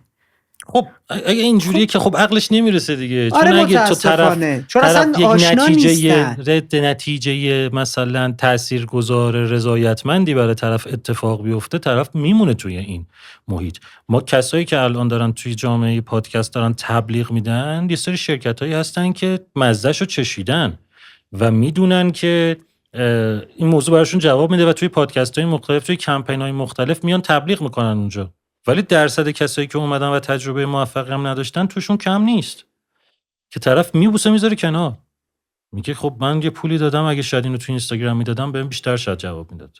خب این به نظر من اون وظیفه اون شرکت تبلیغاتی است که بتونه بخورونه به برند این موضوع رو و اگه طرف یه تجربه موفقی داشته باشه دوباره برمیگرده. 100%. 100%. 2 تا راه حل به ذهن من میرسه توی این قسمت. ما توی خارج از ایران پادکست نتورک داریم، شرکتایی که میان پادکست زیادی و زیر مجموعه خودشون میکنن یا حالا خودشون تهیه کنندن یا وارد همکاری و قرارداد با پادکسترها میشن. میان میرن مارکتینگ براشون انجام میدن، میرن برند پیدا میکنن، باهاش قرارداد میبندن، جریان مالیه رو به عهده میگیرن. همون کاری که مثلا تو یوتیوب MCNA دارن انجام میدن. MCNA توی ایران فقط وظیفه‌شون پول نقد کردنه شده. ولی توی خارج از ایران تبلیغ برای تو میگیرن، اسپانسر برای تو میگیرن، میان بهت مشاوره این رو میدن که تامنیلت اینطوری باشه، نمیدونم تایتلت اینطوری باشه، هشتگ گذاریت این مدلی باشه. یعنی این سرویس ها وظیفه شونه. حالا ما چون تو جزیره ایم این چیزا برای ما نیست. فقط اون نقد کردن بولد میشه اینجا. آره متاسفانه. شاید بشه خود بچهای پادکستر یه جریان اینطوری رو رقم بزنن. چه مدلی؟ این که بیان مخصوصا اونایی که سردمدارن، آدمای کلیدی این فضان، بیان درخواست کنن، بیان پیشنهاد بدن، سرمایه گذار پیدا کنن، بیان پروپوزال بیزنسی طرح کنن. چون من میشناسم چند تاتون واقعا توی کسب و کار و بیزنس آشنای تیم سازی میدونید چیه، لید کردن میدونید چیه. بیان بگن آقا پادکست فارسی همچین پتانسیلی داره، یکی که حاضر 5 میلیارد تومان 50 میلیارد تومان سرمایه گذاری روش کنه، بیاد این کارو بکنه، این مدلی این مدلی این مدلی این مدلی، کلا جامعه رو بکشه بالا. الان اگر داریم در مورد جامعه نیست. چرا فکر میکنی؟ برای اینکه با اصل اون استقلاله که همه عاشقشن منافات داره. نداره. اگه یه همچین چیزی زیر شرکتی من خودم نمیرم. این طرف بخواد نظارت بکنه آقا تو تاریخ فلان باید اپیزودت منتشر بکنی یا اینکه فلان اسپانسر میاد چیز میکنه. من اسپانسر داشتم اومده گفته که من اپیزود بعدی تو میخوام فلان اینا، بعد مثلا یه هفته مونده بهتش راستی اسم مواد مخدر که توش نمیاری که آرتیست میکشه یه چیزایی دیگه. نه ما نمیخوایم اسممون کنار مواد مخدر باشه. آقا چه ربطی داره؟ چه ربطی داره این موضوع؟ یا مثلا یکی دیگه میاد میگه که مثلا نه دیگه مثال دیگه نمیخوام بزنم و ترجیح میدم مثال دیگه ای نزنم و تجربیات خودم سر کله زدم و اسپانسرا نگم چیزی. ولی اینکه اون استقلاله رو به خطر میندازه این موضوعی که میگی، چون تو تبلیغی که برات گرفته میشه رو تو خیلی چیزا از تو گرفته میشه دیگه. تو زمان انتشارت باید تحت نظارت اونا باشه چون دارن برات همچین کاری رو میکنن. خب ادبیات معرفی کردنت باید زیر نظر اونا باشه. اپیزودی که انتخاب میکنی رو باید اونا یک نظارتی روش داشته باشن که بتونن روش مانور بدن. استقلاله گرفته میشه. چون استقلاله گرفته میشه خیلی رضایت نمیدن به این موضوع. خود من شاید اصلا مقاومت بکنم با این مسئله که یکی بیاد به من بگه که آقا تو پایان این ماه تو دیگه ما مثلا قول دادیم که بعد تو مثلا یه اپیزود جدید منتشر بکنی و مثلا طرفم دوست نداره موسیقی متال بذاری مثلا. میدونی یه سری نظارت‌ها اینجا اتفاق میفته که در تضاد با اون استقلال است. آره اتفاقی که باید بیفته اگه این که تو داری میخوای بگی، حالا شاید خیلی نفع مشخصی برای امثال من نداشته باشه. یکی بیاد یه همچین کاری رو بکنه و پادکست تولید بکنه. وقتی تو نمونه مثلا داشتیم دیگه، شنوتو داشت. من مثلا شنوتو داره، فکر کنم داره هست هنوز، نمیدونم این کار هنوز میکنه یا نه، ولی چرا فکر کنم باید یه سری پادکست برای خودش داشته باشه. اینو ببین، اگه تو اساس شکلگیری یک پادکست رو بذاری که این یک پادکست سازمانیه که تحت سفارش یک جایی داره تولید میشه، پس تو اون نظارت‌ها هم میپذیری. ولی من که الان 40 تا اپیزود منتشر کردم، کس نمیتونه بیاد من بگه سر این تاریخ منتشر کن، اینجوری منتشر کن، اینو اینجاش بگو، اونو اونجاش بگو. اگه همون اول که اپیزود یکمو دارم کار میکنم یکی به من این کارو میکنه، من شاید خیلی هم استقبال میکردم. ولی الان این کارو نمیکنم. پادکستایی که الان هستن مقاومت میکنن سر این موضوع، برای اینکه سختی زیادی کشیدن دیگه تا اینجا اومدن. آره دیگه، ولی اومدن جلو با همین استقلال خودشون رو به هر شکلی بوده زنده نگه داشتن تا اینجا کشوندن جلو دیگه. حالا بخوان برن زیر چتر یک نفری که عرضم به خدمتت که بیاد بهشون بگی خط مشی براشون مشخص بکنه که این کارو بکنه بر اساس جنبه مالی فقط، نه، این فکر نکنم پادکست خیلی استقبال بکنن از این موضوع. امیدوارم یه فکری، یه ایده مشترک شکل بگیره، حداقل کسایی که دنبال سرمایه گذاری‌ان بیان برای سود خودشون هم که شده یه روشی رو پیدا کنن که همین استقلال حفظ بشه، همون درآمدزایی حفظ بشه. شرکت‌های تبلیغاتی به نظر من خیلی میتونن کمک بکنن این موضوع رو، شرکت تبلیغاتی اصلا آشنا نیستن با همچین چیزایی. ببین خب در درجه اول اونا بیان آشناشن دیگه. شرکت‌های تبلیغاتی از جامعه و مخاطب عقب‌ترن، برندها از شرکت‌های تبلیغاتی عقب‌ترن. ببین دیگه چه خبره دیگه، تازه جامعه مخاطب خودشون عقبن. آره اصلا اونطوری بخوای بگی نسبت به چیز جهانی و جریانایی که حالا در نهایت به اون نقطه باز میرسیم که نقطه کلیدی ماجرا اینه که باید جامعه مخاطب فارسی، به نظر من هر کدوممون به هر شکلی هر کسی میتونه باید جامعه مخاطبین پادکست فارسی رشد بکنه و بزرگتر بشه و این اتفاق که بیفته به خودی خود اتفاقای دیگه هم میفته. یه چیزی که بزرگتر بشه بالاخره دیده میشه دیگه، هر چی بزرگتر بشه دیدنش راحت تره، برای همین بهش توجه میشه و اتفاقای خوب براش میفته. من مطمئنم خیلی از آدم‌هایی که حتی آشنا نیستن اگر جامعه بزرگتر بشه خودشون تبدیل میشن به پادکستر، موضوعا و تنوع میره بالاتر. خیلی چون واقعا حالا ما یه اصطلاح بیزنسی از اقیانوس آبی، واقعا پادکست فارسی با اینکه 5-6 سال جدی جون گرفته ولی هنوز اقیانوس آبی محسوب میشه. هنوز رقابت توش اونجوری نیست، خون و خونریزی رو نیفتاده. نه اصلا نیستش و خیلی حیفه. میتونم بهت بگم به نظر من بزرگتر کردن جامعه پادکست فارسی خیلی کار سختی نیست. منم میدونم. یعنی اینکه آدم نمیشناسم که بیاد از هر پادکستی 2 تا اپیزود 3 تا اپیزود گوش بده و بره چند تا پادکست دیگرم تست بکنه و بعد برگرده بگه من پادکست دوست ندارم. کسی که بیاد و بشه مخاطب موضوع آلودش میشه، یعنی اینکه میفهمه و افسوس میخوره که تا الان من چجوری اینو از دست دادم. خب یعنی اینکه تو اگه غیر این باشه نه بذار اینجوری بگم، ببین مثلا تو ممکنه بعد از مثلا اصلا نمیدونی، تو فرض بگیر اصلا نمیدونی اینستاگرام چیه. بله. خب ممکنه یک درصدی وجود داره بعد 1 ماه 2 ماه یک احساس پوچی عجیب بکنی که من دارم وقتمو نابود میکنم پای این چه چرت و پرتیه من دارم میگم. و واقعا هم این هستا، ولی برای پادکست فارسی این نیست. برای پادکست فارسی اصلا وقتی تو بیایی توش تازه با خودت احساس میکنی که من چقدر فرهیختم. آره منی که وقت نمی کردم کتاب بخونم، منی که نمی رفتم دنبال این موضوع، منی که همچین چیزی توجه نمی کردم، منی که فلان چیزو تالا نمی فهمیدم، منی که یک چیزی رو بهش علاقه دارم ولی بهش دقت نمی کردم و توجه نداشتم. اصلا اینا دارن به من میگن. بعدم این که چقدر راحت من اینو گذاشتم تو گوشم، سوار مترو هم دارم رانندگی میکنم، دارم ورزشم میکنم، یک پلتفرمی که بسیار ساده میشه ازش استفاده کرد چون فقط گوشت درگیره. تا با گوشت قرار نیستش مثلا کار ژانگولری انجام بدی، چشمت قرار نیست درگیر بشه مثل یوتیوب.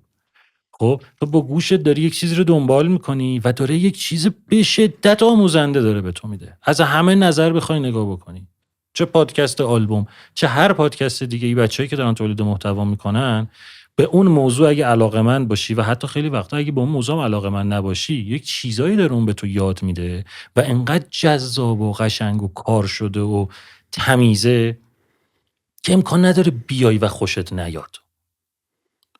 یعنی باید دست طرفو گرفت و دم در آورد.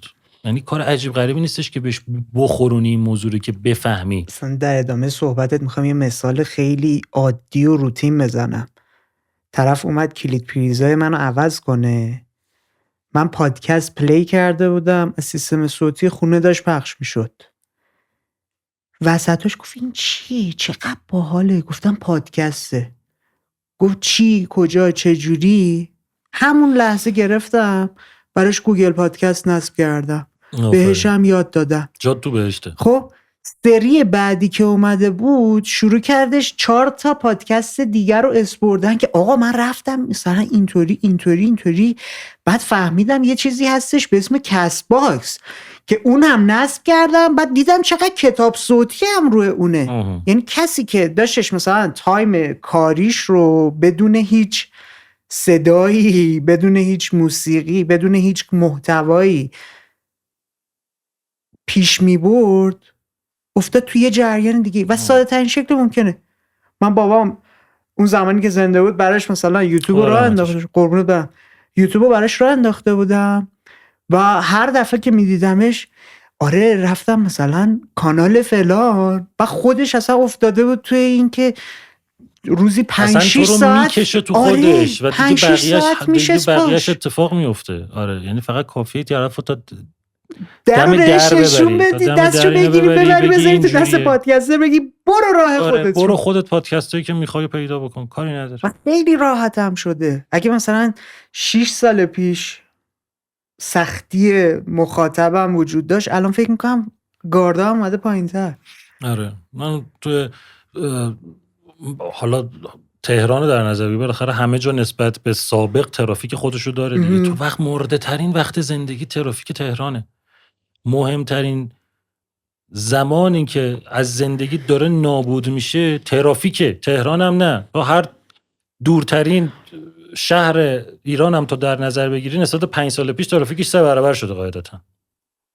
تا هر جا رو حساب بکنی بالاخره نسبت به سابق خودش ترافیک شده دیگه. و تو یک زمانی داری مترو، تو داری مثلا خونه تمیز میکنی، تو یعنی مرده ترین زمانهای زندگیت رو میتونی با پادکست بکنی که این زمان مرده رو با پادکست میتونی انقدر مفید بکنی که از زمانی که تا موقع خودت فکر میکردی مفیدتر از آب در بیاد.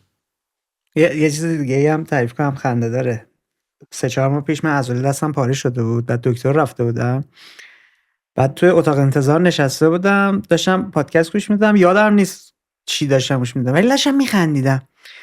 بعد یه دختر جوونی اومد نشست کنار من، هی اشاره کرد، در آوردم، گفت چی گوش میدی؟ گفتم آره. بعد نشستیم با هم دیالوگ پادکستی، اینو گوش بده، این موضوع رو اگه دوست داشته باشی. و تو تصور کن هممون اگر بیایم، همه مخاطبا رو دارم میگم نه 10% مخاطبایی که داری این رفتار رو داشته باشن، ترویجش کنن، تبلیغش کنن، دارن میکنن ولی هدفمندتر برای آشنا کردن آدم‌ها با پادکست فارسی. فکر میکنم اتفاق مثبت و مفیدی بیفته. آره موافقم. بریم سمت جنبندی. حالا زمانی که دمت گرم. چاکر. تو این گفتگو با هم در مورد این صحبت کردیم که تحلیل کردن چه تأثیری روی داستان پردازی تو داره. در مورد این صحبت کردیم برای اینکه جذابیت رو بالاتر ببری چطوری میای داستان خودت رو هرس میکنی، چطوری میای کیفیت روایتت رو بالاتر میبری.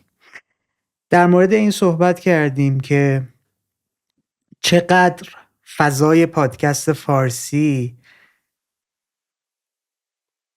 امکان رشد داره، چقدر میتونه تاثیرگذارتر باشه. در مورد این گپ زدیم که چه کارهایی میتونیم انجام بدیم برای اینکه رشد کنه. در مورد اثری که پادکست ها روی مخاطب دارند گپ زدیم. چیزی هست که بخوای به اینا اضافه کنی؟ من فکر کنم با توجه به موضوعاتی که تا الان در موردش اینجا صحبت کردیم که خیلی به نظر من جالب بود، چون تو هیچ کدوم دیگه از مصاحبه‌های دیگه‌ای که داشتم با بچه‌ها و دوستان مختلف اصلا بحثا سر این چیزا نبود. تو یک مسیر دیگه که چجوری پادکستر شدی و چجوری چیز کرده، اینو تو یک مسیر دیگه رفتیم و برام تازگی داشتیم بحث. و به نظر من به حد کفایت اون موضوعاتی که مطرح شده در موردش صحبت کردیم. فکر نکنم چیزی باشه که بخوام اضافه بکنم. دوست داری اصلا این گفتگو رو به کسی تقدیم کنی، تشویق کنی بشنون اون آدم ها؟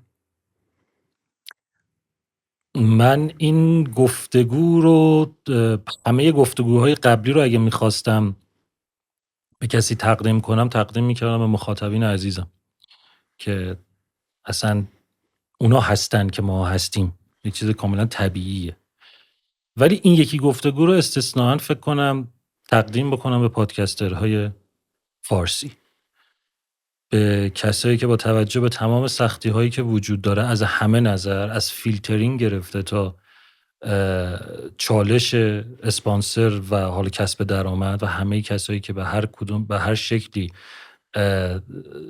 دارن دست و پا میزنن و دارن تلاش میکنن که یک محتوای ارزشمندی رو در اختیار مخاطبینشون بذارن، من فکر کنم باید به این عزیزان این رو تقدیم بکنم، چون اصلا صحبت ما به اون سمت رفت و خوب میشه که اونها هم ببینن خروجی صحبت‌های ما رو و شاید بتونه اون اتحادی که مد نظر توه رو بین ماها ایجاد بکنه. خیلی عملی. مرسی واقعا، خیلی لطف کردی به کوزی کورنر. خوش گذشت به ما. ممنونم. ممنون که به کوزی کورنر اومدی. از شما تشکر میکنم. از شما هم همینطور. از شما دوست عزیز. خلاصه که دمت گرم. گفتم الان فکر کنم 8 نفر آدم اینجا. امیدوارم اتفاقات جذابی برای پادکست فارسی بیفته، چون واقعا فکر میکنم لیاقتش رو داره. منم همینطور. چشمم روشنه. یعنی حالا شاید داره یه ذره کند این قضیه جلو میره، ولی در حال داره جلو میره. یعنی در آینده قطعا اتفاقات خیلی بهتری برای پادکست فارسی میفته. همه پادکسترها در کنار هم دیگه به کمک مخاطبینشون سعی میکنن همه که این جامعه پادکست فارسی اونقدر بزرگ بشه که دیگه اون رقابت خون و خون ریزی که دوست داری توش اتفاق بیفته. امیدوارم. باز اشاره میکنم من به عنوان مخاطب جدی پادکست فارسی، به عنوان کسی که یه خورده سواد و تجربه‌ای توی کار تبلیغات داره، توی کار خلاقه داره، صادقانه دارم میگم بدون هیچ خواسته و درخواستی کامل حاضرم کمک کنم، از شبکه انسانی خودم مایه بذارم، از دانش و مهارت کمم مایه بذارم برای اینکه این رشد اتفاق بیفته. خیلی عالی. حسابی روی من میتونی حساب کنی و خیلی هم به نظر من ارزشمنده کارت. قربونت برم. دمت گرم که تا آخر این گفتگو همراهمون بودی. همونطور که معلومه این یه کار تیمی و کلی آدم براش زحمت کشیدن. پس برای اینکه با همین فرمون پر انرژی ادامه بدیم، ازت میخوام که ما رو توی همه پلتفرم‌های دیگه‌مون هم دنبال کنی. تا کورنر بعدی حسابی مراقب خودت باش.